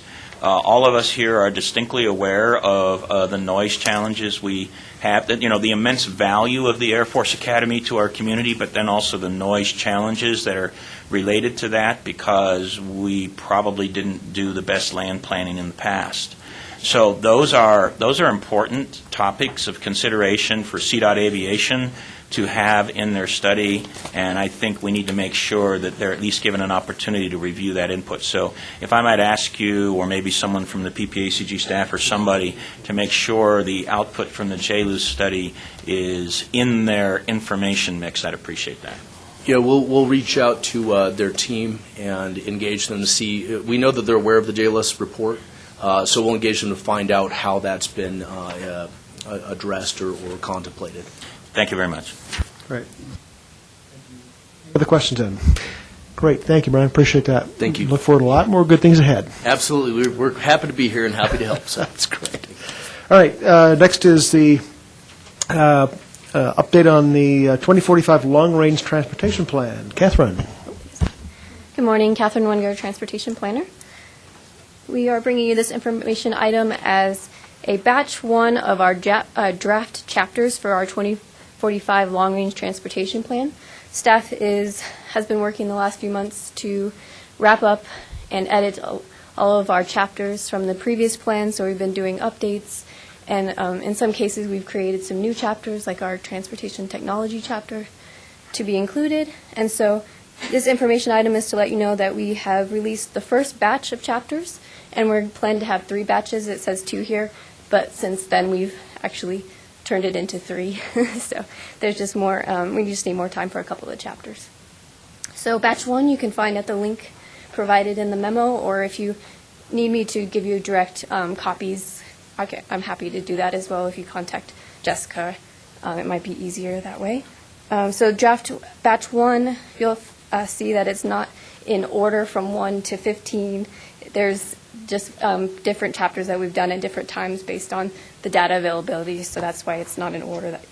And then in batch 3, we've actually are going to include the financial plan and the freight issues, our freight and economic chapters, and then the appendices. So that's been adjusted for more time for those chapters.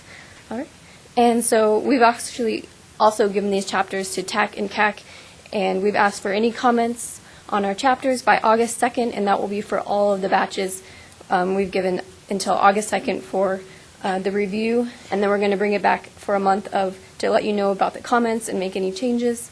And then we're also going to be creating public comment documentation so that we can do a public comment period in October, and that's a 30-day public comment period that is kind of required by federal regulation.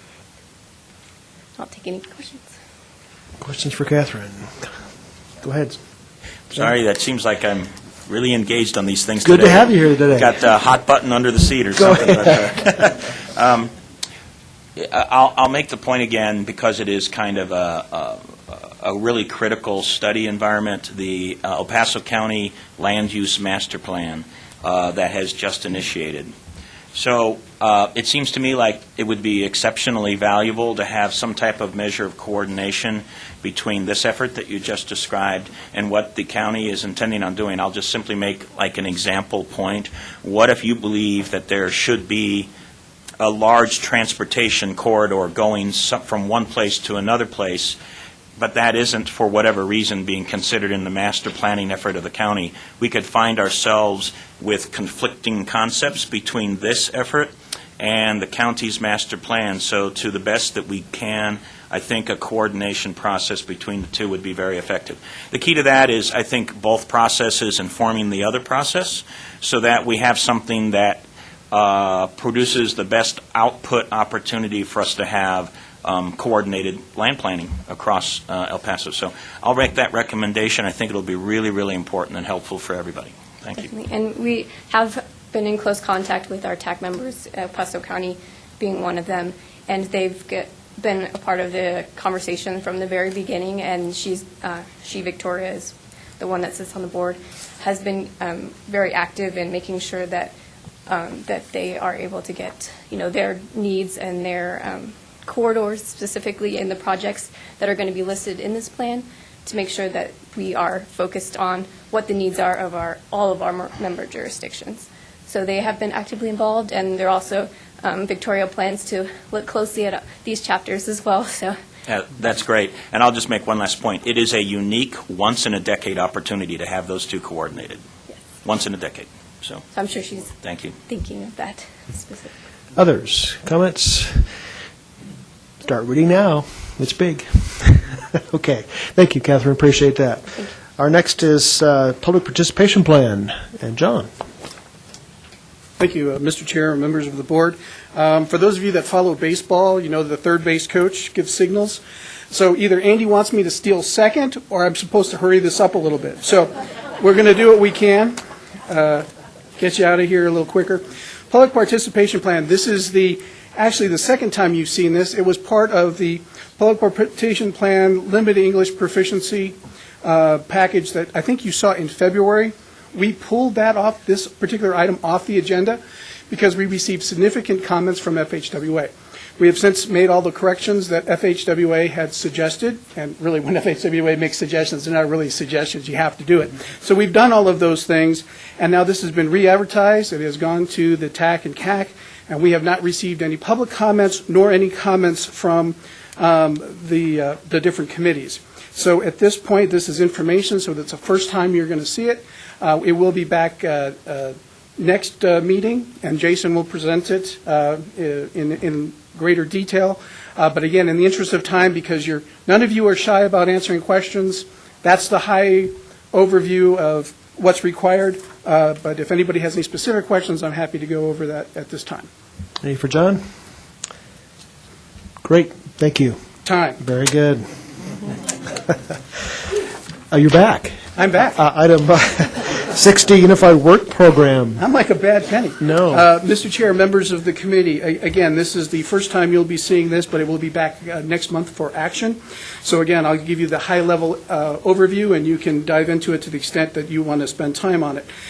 We are required, sort of like the auditor had said before, PPACG is the umbrella, then under that is all of the different grants. Well, for the Metropolitan Planning Organization / Transportation Management Area, or MPO/TMA, we receive a grant from our federal funding partners, and one of the requirements is the development of a UPWP, which basically says, this is the funds you give us, these are the things we're going to do with those funds, to the standard by which we're going to do them, and how the money is going to be divvied up amongst those different items. So what you have in front of you in the draft is the initial draft. Since then, it's been distributed to you, received a letter from CDOT that's giving us a little more planning funds, so there's going to be an adjustment. But for the most part, what you're seeing is going to be what you're going to be getting for adoption next month. If for those of you who've been on the board a while, you'll see that there's not a lot of innovative things here. This is a lot of what the past UPWP has been, with a few corrections. I just want to say that at this point, we're looking at doing more regional work with pavement preservation, traffic counts, and then there's also that tri-county study that you identified during your strategic plan that are not in here to the detail that they probably will ultimately be. So you can look for that. Probably historically, we come back every 6 months and do an update. That would be an update. We just felt, and when I say we, it's mostly me that takes the hit for this if it's not something that you agree with, but that it would be fiscally responsible to make sure that we have those funds in place, that we have the partnerships in place with CDOT and other partners before we start putting those items in there. So this is the UPWP as is. Again, we'll bring it back to you next month for adoption. Hopefully, you're okay with it. And then in about 6 months, there will be an amendment. And again, hopefully, we'll come to some sort of agreement on some of those items that I have discussed. And that's when you'll start seeing a little more innovation than what you have in front of you. And with that, I'm happy to answer any questions. Any question for John Leosados, our Transportation Director? Thank you, John. Time. Awesome. Very good. I'm Awesome. just pointing out, some of us are just faster than others. All right. Item 6E, as you all know, the legislative session concluded CNEDI at midnight on Friday. Jessica, what happened? It's over. Yes, everyone applaud. So you all have seen the agenda items. You've been given all the links to all of our bills. So I just want to give you a real quick summary, overarching big wrap-up. We took a position on 20 different bills. We supported 15 bills and we opposed 5 bills. Of the bills we supported, 9 of them passed and 6 of them died. And of the bills we opposed, 2 died and 3 passed. We did have one bill that had been in oppose that we were able to move to monitor because through the work of our legislative committee members and Lauren, we were able to get that bill amended. We got one of the 2 amendments we wanted, which is why it moved to monitor instead of support. And then we did have another bill that we were able, 2 bills that we were able to learn additional information about and take from monitor to support. So those are both bills where working in coordination with our lobbyist, did us a lot of very good work. We succeeded in our position on 11 out of 20 of our bills. We also hosted our legislative breakfast in February, remained actively engaged with our legislators in a variety of different ways. Not only, of course, did they hear from Lauren probably every day as she was like, hey, but also from us directly. Every time after the legislative committee met, we'd tell them, this is the position that the legislative committee is recommending. And then as soon as the board had voted on it, we would say, this is the position as ratified by the board. And then in these last 3 weeks, as the legislative committee reviewed things, we emailed them out to you for your comments. We would then text our legislators first thing in the morning after your 24-hour notice was up to say, hey, these are the PPACG positions. If you would like any questions, here's the contact information for the legislative committee and the executive committee and the staff members of PPACG, with an effort to make sure that everybody knew who we are, what we're doing, where we were. Does anybody have any questions on the state legislative side? Questions from the board? From the committee? Stan? Yes, thank you. I'd like to maybe just offer a few extra comments. First of all, 11 out of 20 is a 55% success rate.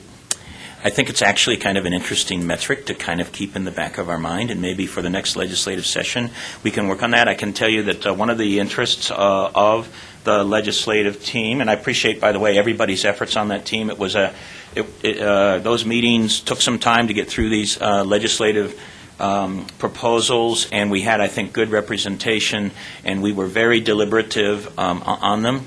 But what we want to do is take a little bit of a break because it was a lot of work, and then in the course of the summer is actually kind of do a forensics review of what we went through. And the purpose of that primarily is for us to get better at this job for the next session. I think we did a lot of great things. I can't think of anything that was horrendously bad, really, so I think we did pretty well. But we want to continue to improve this process so that the equities of PPACG can be managed more effectively with the legislative process. I also just specifically want to thank the team. I want to thank Jessica. I want to thank Lauren. They all did a great job. And I will make one more point. The breakfast that we had, and many of you will know this, we developed a series of legislative themes in advance of going to that breakfast, put that into a pamphlet, and handed that out to our delegation and anybody else willing to receive it. And we got a lot of, and there's one of them right there. And we got a lot of great feedback on that. There's a second one. Wow, you guys are card-carrying theme holders. That's right. So that's how it's done. We got a lot of great feedback on that, and I think it was used by several legislators as general guidelines. I recommend that we continue to do that. So the key to this is do an evaluation of forensics in the summer, get ourselves ready for the next legislative session. And for those of you that know all about all of this, right, it's the summer when we actually have an opportunity to provide input to our legislators about things that would be of benefit to PPACG equities. So that's an opportunity, and that's really the time we should be doing it. So it ends up being a year-long effort as opposed to just during the session. Thanks, everybody, for their great work on our team. And Jessica, thank you. Leoman's work on getting that daily stuff done. Awesome. Yeah, this is two things quickly. This is kind of a new initiative of Pikes Peak. It was in our strategic objective to conduct advocacy on behalf of the membership of the governments of Pikes Peak Council, 16-member governments, speak on your behalf to the state legislature. To that extent, we'd appreciate your feedback, too, of how we did as an organization. It's something that I think we provide real value add to membership. Secondly, going back to our audit, we need to make clear that no federal funds were used to advocate for federal or state policy. Your dues, paid for that, not federal grant money. That's by law. So we were very clean in that process. I'm glad that Steve made that clear. Sharon? It's always interesting to get a group together of, different people from different walks of life and discuss all these issues. It's very interesting. But I just want to say hats off to everybody in this group, because when I first got on PPACG 6 years ago, we basically were just rubber stamping whatever the director thought was important, and once a month, and didn't really do anything. And we started about 3 years ago saying that we wanted to have a little bit more say in this, that we needed to be a little bit more proactive for our community. And we went from the first year kind of not really know what we were due. The second year, I think a couple people went up, and we were mostly monitor, and this year we were like, we oppose this bill, and this is why, and we're going to get an amendment up there. And I know I went up and testified twice on two different bills, and I was sitting in the audience with waiting and waiting and waiting at the end, the 6 hours till your bill is up. And there was one that we had talked about, but was not one of our issues, and I was ready, and I was all fired up. I knew what that bill was about. It was, and it was just interesting to see it go on. So I think hats off, we're really growing. I think we're going to continue to grow in this. And the bill that was changed wasn't changed exactly as much as I would have wanted it changed, but the guy specifically said in it, he changed it to try to make PPACG happy. So I thought, okay, somebody, at least one person. And I actually got calls for other bills. My opinion on it wasn't necessarily PPACG things, but I was seen as a person that was paying attention, and so I don't know. I think we're getting noticed. So we did a great job. We did. Awesome, everybody. Any other comments, questions? I'm going to add in two quick other things. On the federal level, the President and Democratic leaders are working on the infrastructure package. They have currently agreed that they need up to $2 trillion to do on the infrastructure package, but they have not yet come into agreement on how they're going to pay for that. And then the appropriations updates the Military Construction Veterans Affairs fiscal bill, which is going to be deeply involved in making sure that all of the planned military construction in our region will happen as it has already been budgeted, is moving forward very well and should pass tomorrow. Yep. So just for example, notice on that infrastructure bill, between 20 and 80% of that will be our money. Yeah. Of the $2 trillion. Between 20 and 80% of that money will be our money. So pay attention. Local match is what they're looking for. So local match on federal dollars. Federal dollars looking for a local match. So pay attention. Yes. Yeah. Go ahead. Just to clarify, when you say your money, you mean that it's not extra federal money. It's Correct. the local money they're saying you would contribute in order to match the federal. That's correct. Okay. It sounded like that you were going to get the money. Oh, no, but no. No, it's no, like no, you're going to no, give no. the money. Okay. No, this is non-federal money to match a federal Program. Program. Yeah, and that's important, like you say, when Yep. people hear that $1 trillion, they think, oh, that's federal money coming our way. Oh, no. You're like, no. Oh, no. Okay. No. And matches from U.S. citizens, it's all our money, all of it. Yes. I did get a chance to speak with Senator Gardner at the airport event. He did not seem in a hurry, so I took advantage of it. And we need to also keep an eye on the PFAS bill that's going to be going through for long-term funding, a long-term solution for that. It's in the NDAA bill again this year, cross our fingers, but we need a long-term solution for that. And so if you hear of that or have a chance to speak with either of your senators, please keep pushing that bill for all of us in this community, too. Thank you, Jessica. One And comment. thanks to the committee. Move on then to... One quick comment, I'm sorry. Go ahead, Stan. Sorry. I appreciate, talking about that federal bill and the local share. And I'll just make the point that if the federal government wants us to fund 50% of their federal highways, then wouldn't it be nice if they would fund 50% of our local roads, and then it could all be even? Or maybe we just don't do that at all, and we pay for local roads and they pay for federal roads. Just a thought. Yeah, what a concept. Stan. Okay. Yes. All right. We'll move on to reports and military installations.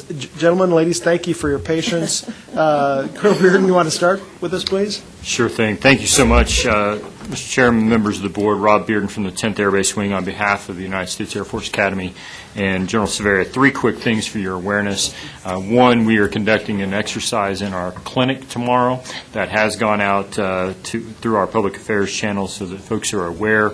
They may see emergency responders and that kind of thing, but that is just an exercise tomorrow on May the 9th. Also, I'm sure that most of you are aware graduation is Thursday the 30th of May, and you should have seen that our speaker this year will be the President of the United States. So obviously all of our speakers are distinguished, but the President comes with additional security and that kind of thing. So expect additional impacts to transportation and local hotels and that kind of thing for graduation. Again, 30 May, Thursday the 30th of May. And then finally, my boss, Colonel Sean Campbell, will relinquish command of the 10th Air Base Wing to Colonel Brian Hartless on Monday the 17th of June. So we will have that change command upcoming. And pending any of your questions, that is all from your United States Air Force Academy. Seeing none, thank you. Ron? Schriever? Thank you, Mr. Chairman. Ron Jeffrey, Director of Staff, Schriever Air Force Base. Board members, thanks for the opportunity to provide a couple of comments. First, Team Schriever hosted a State of the Base briefing on the 25th of April. Senior base leadership, including Colonel Grant, our wing commander, and tenant units presented updates to community partners and leaders on what's happening at Schriever's. We had over 40 people attend, so we certainly appreciate the interest in what's going on at Schriever Air Force Base. Following the State of the Base, Mr. Don Carlos, Coronado Realty Advisors LLC manager, briefed Colonel Grant and other base and community leaders on plans that he's working to build residential housing and other structures on more than 5,000 acres to the north and east of Schriever Air Force Base. Certainly we appreciate his willingness to bring us in as partners, and certainly we appreciate the support of the local community as we continue to explore this and move forward and understand what our requirements are as an installation and try to make sure that those are addressed as that moves forward. One update on an upcoming change of command. Colonel James Smith, the incoming 50th Space Wing Commander, will assume command during a change of command ceremony scheduled for June 24th. Colonel Smith comes to Schriever from RAF Menwith Hill in the United Kingdom, where he serves as the commander of the Air Force element there at Menwith Hill. So we're certainly looking forward to his arrival and certainly wish Colonel Grant the best of luck as she moves on. Her next assignment has not been announced yet, so I don't have anything to share there, but we know that she'll be given a key role as she moves forward. And the final item I'll mention is the Schriever Civilian Personnel Office has secured funding for 10 summer hire program GS3 administrative or basic labor positions. I highlight that because it creates an opportunity for students, as an example, to explore employment in the Air Force, to find out what it is that we can do for the nation, how they can contribute, and we certainly encourage them to learn, be part of our team, and then if they're willing in the future to go ahead and commit to serving the nation, perhaps in the Air Force or in some other federal capacity. So what was that title again? So it's the summer hire program, and they're GS3 administrative and basic labor positions. So what do they get to do? Well, I just thought it was I love the title. Yes, weed pickers and lawnmowers. I don't know. I'm being facetious. Am I not? Am I wrong? Well, they certainly wouldn't be weed pickers. I don't know. I don't know. A summer position. That's just where my mind goes. So. Right. Depending on the qualifications of the individual, they may provide, as an example, administrative support in an office environment. Oh, great. Certainly, we also have a civil engineering squadron, so they may be able, in the labor area, to find areas where they would be able to assist our civil engineering team as they go about maintaining the base and that sort of thing. In general, the folks who maintain the grounds are contracted. Those are contracted, the sorts of activities on the installation. And where would they find information for that? USA Jobs, or they can contact USA Jobs. Okay. Contact our civilian personnel office at Schriever. Thank you. Oh, you're welcome. Colonel Engelmeyer, good morning. Hi, good morning. Thank you, Mr. Chair, and the board for the opportunity. I'm Colonel Jenfich, the IMA to the commander. Colonel Aguilar couldn't be here. Oh, yeah. That's all right, sir. Just a couple things to note. We, too, have a change of command. So on behalf of Colonel Moore, just want to let you know that he will be relinquishing command to Colonel Tom Falzerano, who currently is the executive officer at F Space, to General Raymond. That date is July 10th, and it may coincide with this meeting, but please share that information. In addition to that, we do have progress on our East Gate out at Peterson. We appreciate the PPACG and the City of Colorado Springs discussing further traffic engineering and improvements that we will continue to put in place in the immediate future. For the near future, the Air Force Law Team has approved Air Force funds to be contributed to that safety measure.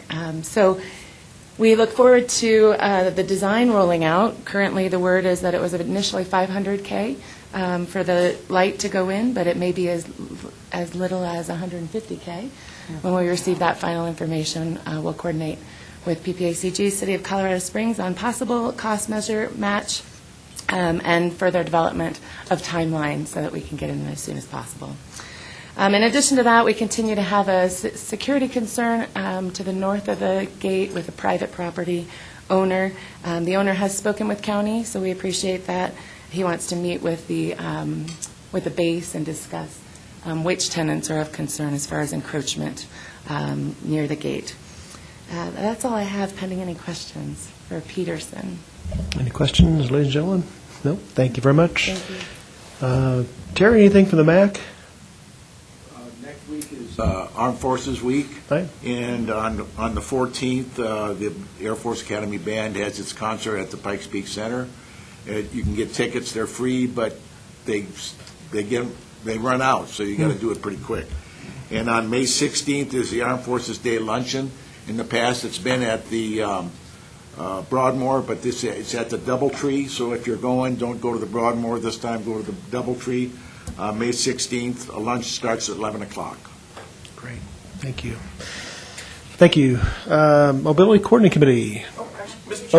Go ahead, John. Before you leave that agenda item, can I ask a question? Sure. Go ahead. Yeah. Again, I apologize. Go ahead. Go ahead. Mr. Jeffrey, if I could ask you one quick question back to your report. When you mentioned that developer, you mentioned that 5,000 units. Is that based on the existing zoning and plat, or will he have to go through some sort of rezoning process and get some sort of approvals to get to that number? Unfortunately, I can't provide the answer on that. Certainly, I know he's pursuing the work that he has to with the county, and other than that, you'd have to contact him directly to find out the specifics on that. Thank you. Okay. Daniel, do you have anything this morning? Yes, I had one thing to add. So on Monday, we're expecting the release of the expanded site investigation report related to the PFAS, PFOA issue there at Peterson. So that'll be public release on Monday. And then we'll be doing various community engagements Tuesday night at Fountain City Council meeting, and then Friday meeting with the Fountain Creek Watershed Board of Directors on Friday. That's it. Okay. Questions? Okay. Okay. Thank you. Miley. I'm back. Good. Hello.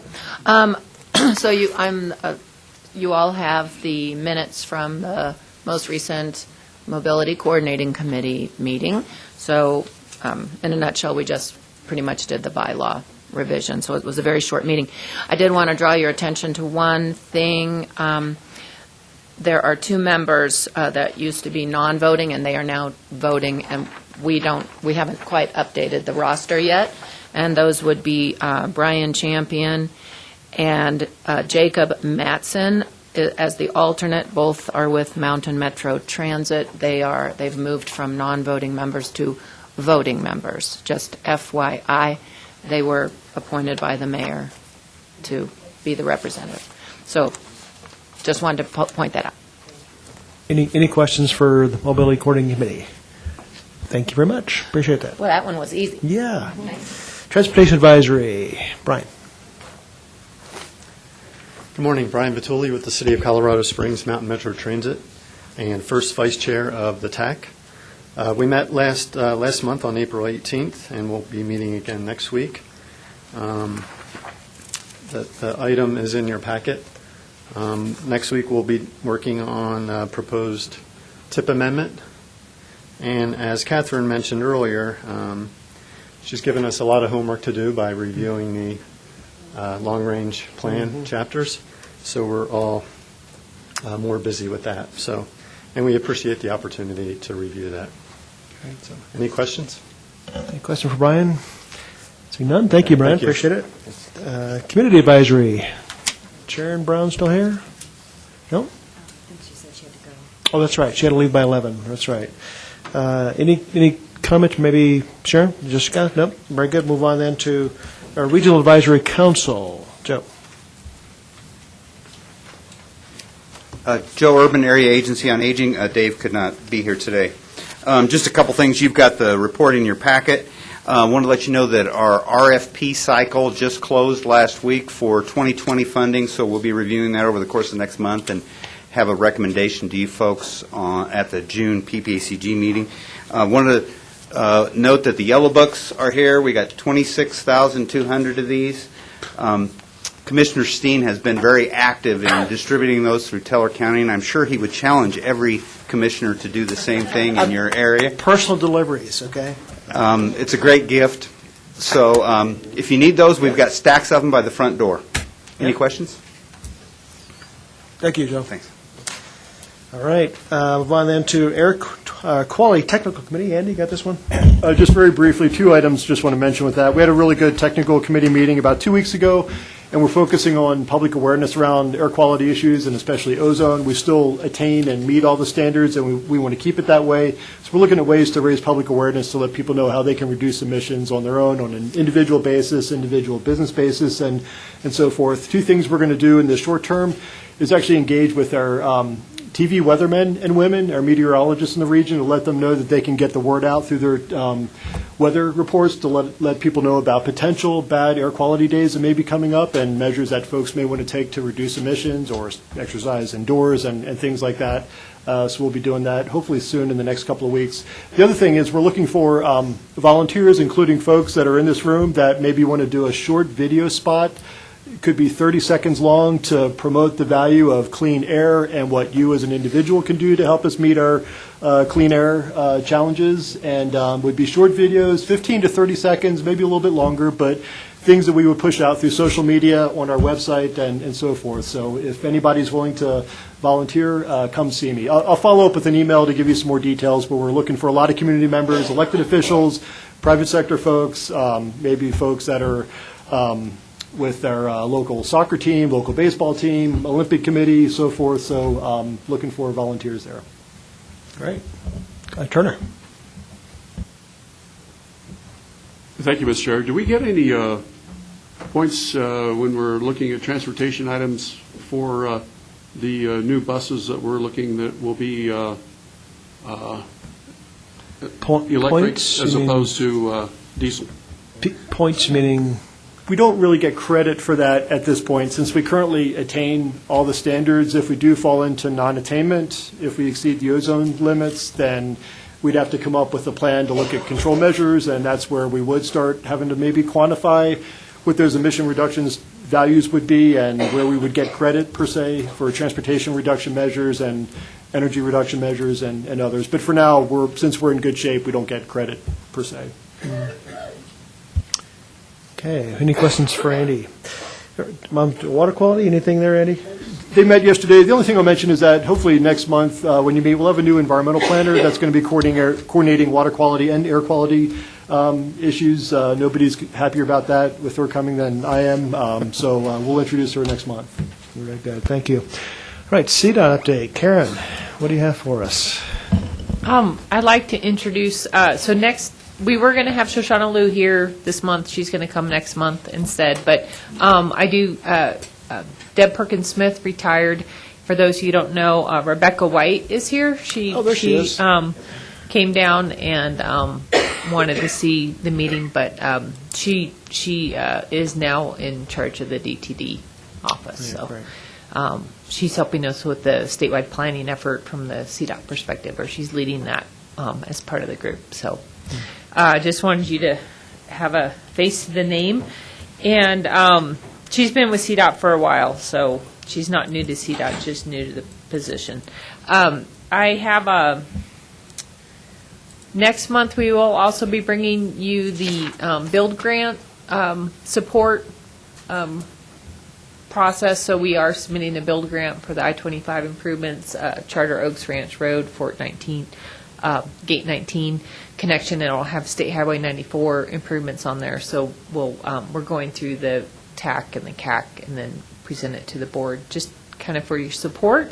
There's no extra money commitment per se, just money that we already have designated through Faster Safety and our asset program. And El Paso County, Jennifer Irvin's working through El Paso County on various elements that would be combined into this project. So that's a separate process Jennifer's leading for El Paso County, and then we'll come to the board with that recommendation. So the grant is due July 15th, but we're trying to get everything done by June. So also, I just wanted to update you on the GAP project. They are working on a bus staying tour for elected officials on June 25th. I don't have the time or details. It's a Tuesday.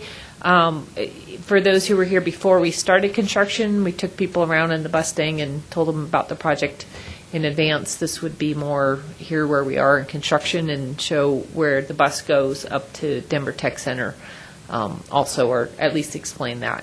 And then the construction season's going to get going this summer. So some of the main things that you're going to be seeing happening between now and July is traffic is going to cross over near the Monument Way Station, meaning that we'll have a barrier in between the two directions of traffic, but two lanes will switch over from, I think in the southbound I-25 will be moved head-to-head with the northbound traffic, again, with a concrete barrier separating traffic. So that'll happen in late May and last about 2 months. County line ramps near Monument will close periodically for up to 10 days at a time, and that'll happen in July. Detours will maintain local access at that county line. Greenland interchange will have a crossover too for different directions. Various crossovers will happen throughout the project, but that'll start in June 2019. You'll also see we've been working in the median near Castle Rock and Larkspur, and over the summer, it should start happening in June. You'll see traffic will start switching into the median, and the construction will start happening on the outside there. And there'll be frontage road work near Castle Rock also. So you'll just see some higher construction impacts in the near future. But again, the commitment is to leave 2 lanes open in each direction, with just the only time we've closed lanes is for like emergency pothole repair, and it's been very short durations that have happened, and then at night. So I didn't know if anyone had any questions for Karen, or CDOT questions in general? Sharon?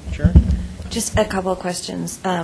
Having gone to Denver to testify a couple of times, of course, it always had to be during a snowstorm or a rainstorm.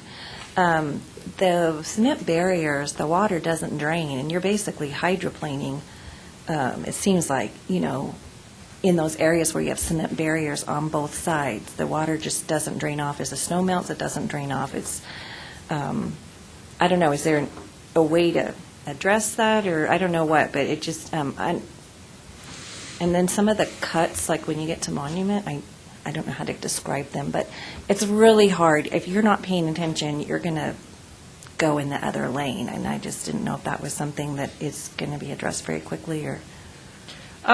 The barriers have holes underneath. We are challenged with the snow going up. I will let the team know to watch for drainage for those barrier areas, and generally we have a little bit of a shoulder. We have a 2-foot shy distance. That will help. But again, with construction, it's a little less of a standard than our final product, and we do what we can to keep it safe and drained. When you say cuts, you mean shifts in the lane? No, they've made like a cut in the... Asphalt? Asphalt, yeah. And they're just so deep. It just, you're kind of bouncing around, and one of them the other day is like right, I think it was Monument, it's just right where the barrier is, and you're kind of trying not to bounce around. Okay, I'll let them know that that's a little bit too much. I follow the speed limit. Yeah, and I'm driving up there The people whipping around me tomorrow. at 75 aren't, but... So I'll look at that. Okay. Thank you. Other questions for Karen or CDOT team? I want to welcome Rebecca White. Rebecca, if you want to come up to the podium and just say hello. Rebecca is, no stranger to CDOT. Her department is in charge of planning, environmental, and also in charge of the direction and agenda of the stack. So done a lot of work with Rebecca, and welcome. It's been thank you for your engagement. I really appreciated that. So any comments? Yeah, good morning, and thank you. I've just been on the job a couple months now, and This was high on my list to get down here and just sit in and observe the meeting because I am on quite a steep learning curve. But I see some familiar faces from the stack and want to thank you all for your participation in that group. It's a really important body to us, and especially as we kick off this reset of the planning process. We've got quite a bit of work ahead of us to identify what our needs in Colorado over the next 10 years in light of some certainty we have around funding and some uncertainty we have around funding. I've also had some great conversations with Norm about engaging in some discussions around the needs of the military community with our transportation system, and I would love to have some in-depth workshops around that topic in particular. And we can tie that in to our overall outreach over the course of the summer. So I'm excited to have the opportunity to be in this position and work with you all, and thanks for letting me kind of sit in today and learn. And thanks, Andy, for spending some time with me this morning. All right. Thanks. Yeah, our engagement with CDOTs doesn't just happen at these meetings, as you can imagine. One of the things that I think, Karen, you kind of set the pace with the regular engagement, not just planning meetings, but also kind of vision setting. I mean, a breakfast monthly that we just kind of talk about ideas. So I personally have appreciated the engagement with CDOT staff at multiple levels. I mean, from Wendy, all over up and down the chain, engagement on how we function here as an MPO. All right. Let me just give a quick update on the statewide item 7I, the statewide Transportation Advisory Committee. The focus of our last meeting was on the statewide planning process. Just real quick and dirty, for the years we've been talking about a statewide plan and then have many other component plans that kind of get attached on and then coordinated throughout the process. The major shift, as I understand it, and you can maybe jump in, or John here too, is to take a comprehensive look from the inception to make sure that all the components of the plan are integrated from the start. As so many years of planning myself, that's a tough way to look at, but I think it's the proper way to look at it because it integrates from the very core of how programs work together. And Andy or John, maybe if you have any comments, you want to jump in here on how you perceive that planning process affecting us at Pikes Peak. Any thoughts? I just want to echo ditto, I think, taking this approach, looking at it from a multimodal standpoint, how our roadways, highways interact with transit, interact with aviation, all freight movement, all of that getting integrated into one transportation plan, we think makes a whole lot of sense.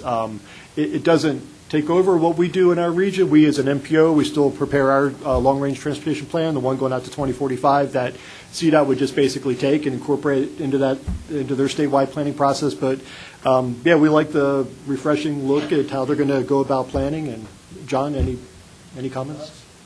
Yeah, I think at the end of the day, Mr. Chair and members of the committee, we just need to again continue to see how it all pans out. From our particular perspective, because we have both TPR number 1, or the MPO, which is Pikes Peak, and then we have TPR 14, Central Front Range, which is our friend Mr. Elsner and the rest of Teller County, but also El Paso County on either side. So from that respect, we're sort of in that weird position where something within Colorado Springs, if it doesn't happen there, it happens on the periphery, and from the travel shed, it's all sort of the same. So as long as Region 2 and Karen is involved in that process, we're going to be okay. It doesn't really matter what side of the line it falls on. In that, we'll be there and we can continue to. And again, I've heard it said here before. We're make sure we get our fair share. And again, we're always working with Karen to make sure that's there. And Karen is providing the data, the long term, to make sure that is the case. So from that perspective, I think we're good. It's just sort of at the end of the summer after the 96 or 94 different individual meets, different TPR and county meetings are up. We just have to want to make sure that the ultimate funding still follows within that process of what we've come to expect. So cautiously optimistic, but at the same time, again, we want to assure all of you that we're keeping our eyes open and participating in the process. And at the end, if there's something that we need to be concerned about, we'll make sure that you are aware of it. All right, Karen, go ahead. Just one more thing I forgot to mention. Mark Andrew announced he's retiring from CDOT. So that'll be at the end of June. Do you so get that response very often? no, that was. Mark Andrew He has a lot of vast amount of knowledge. He's He very does. good. He's been a great partner. That's, he's let me know well in advance, though. So Can we deny that? Wow. I'll let him know. They were Yeah, the surprised. outcry, the anguish, gnashing of The teeth. anguish. Mark Andrew. Oh. All right. Executive Director report. Andy. Okay, just a couple of items real quick, and continuing on the CDOT theme, as Karen mentioned, Executive Director Shoshana Liu will be down to your meeting next month. I did agree to kind of work up a couple of questions in advance to send her way. I thought that might be helpful for her presentation and her remarks. So if you have anything that you want to pass along, maybe send it my way. I thought of a couple of things we might put on her list initially, ask her about what's her vision for her department, what are CDOT's priorities, how does she view engaging with MPOs like us, what does that look like, initial observations she's had on statewide transportation needs that she's noticed across the state, and is she hearing anything, her thoughts on possible funding solutions to invest more on the state transportation system. So those are just some of my initial thoughts, but if you have others, let me know so I can kick those up to Shoshana to give her some structure there. The second item, just real briefly, Joe mentioned the Yellow Book, and I just want to give a quick shout out to Lucy Jacobs. That's the biggest production we put together at PPACG each year, 26,000, very wide distribution, and Lucy took that on for the first time this year, and it's just a massive project. And we were thrilled to see, I think Jessica found this, that the National Association of Regional Councils, our national organization, highlighted that as a best practice in coordinating aging services and getting the word out to our senior community. That was on their website, I think, earlier this week, so we were really pleased to see that. We love that product. Third thing I want to mention, I think Barb and Casey can help me out with this if we need to. We need to do some building improvements within our structure, and specifically ADA improvements, accessibility-related improvements to our two restrooms on this floor. We have money in our budget this year at about $37,000. We're thinking, based on kind of initial scoping, it's probably going to run a little bit closer to $45,000 to get those ADA accessible. We want to get it done this year. We're engaging with our architect and some contractors to start getting some quotes. So what I'd like to do is maybe come back to the board, hopefully next month if we're ready to go, with some more firm quotes and let you know what the scope of that project is going to be. And if we have to do a budget amendment for some amount, maybe as much as $8,000 to get us to about 45, then we'll need to bring that forward as well for an actual amendment to our current 2019 budget. But wanted to get that on your radar. We're looking at some other physical building improvements as well. Our HVAC system is one that's not going to happen this year, knock on wood, but we're kind of projecting that maybe next year, 2020, that's a big ticket item that we need to kind of broach as well. So just wanted to give you a heads up on that and see if there are any concerns initially before we kind of move forward and start getting bids back for the improvements down here. Okay. And finally, just want to mention, this is a few months off yet, but in October you'll have an invitation to the UCCS Economic Forum. We've recently joined Dr. Tatiana Bailey's forecasting group because we get a lot of value out of the data that she collects. So you'll get an invitation to that. We'll have some seats and tables, I believe, at the forum in October.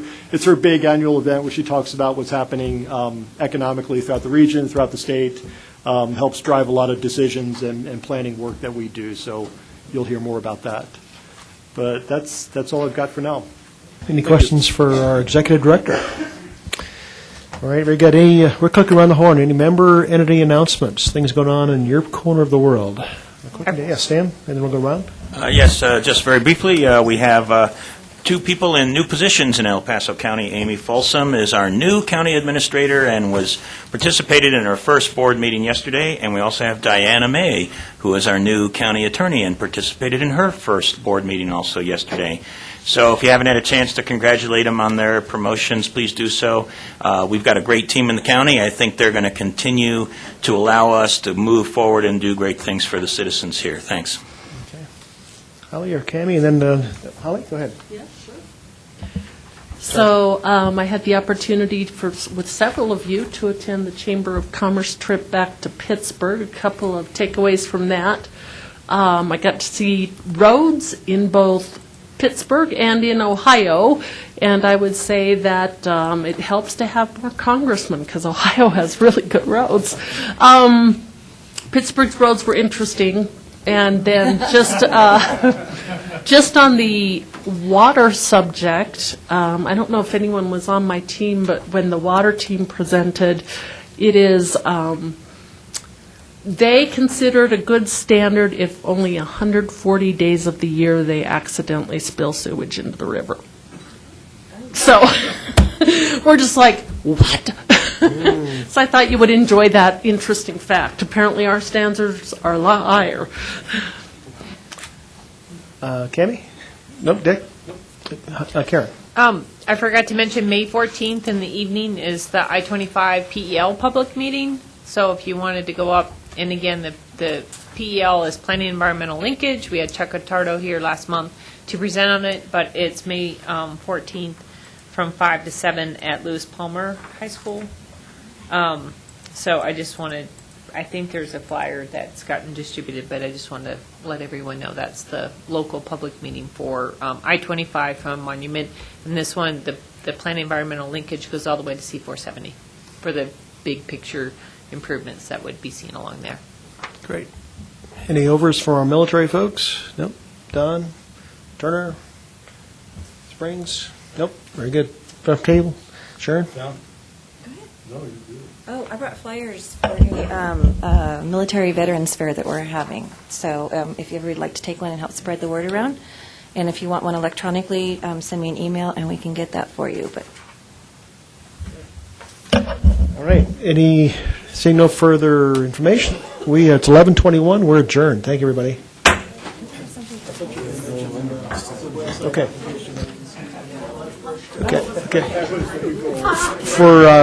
For board members, if you can hang around, we're going to talk a little bit about an off-site meeting.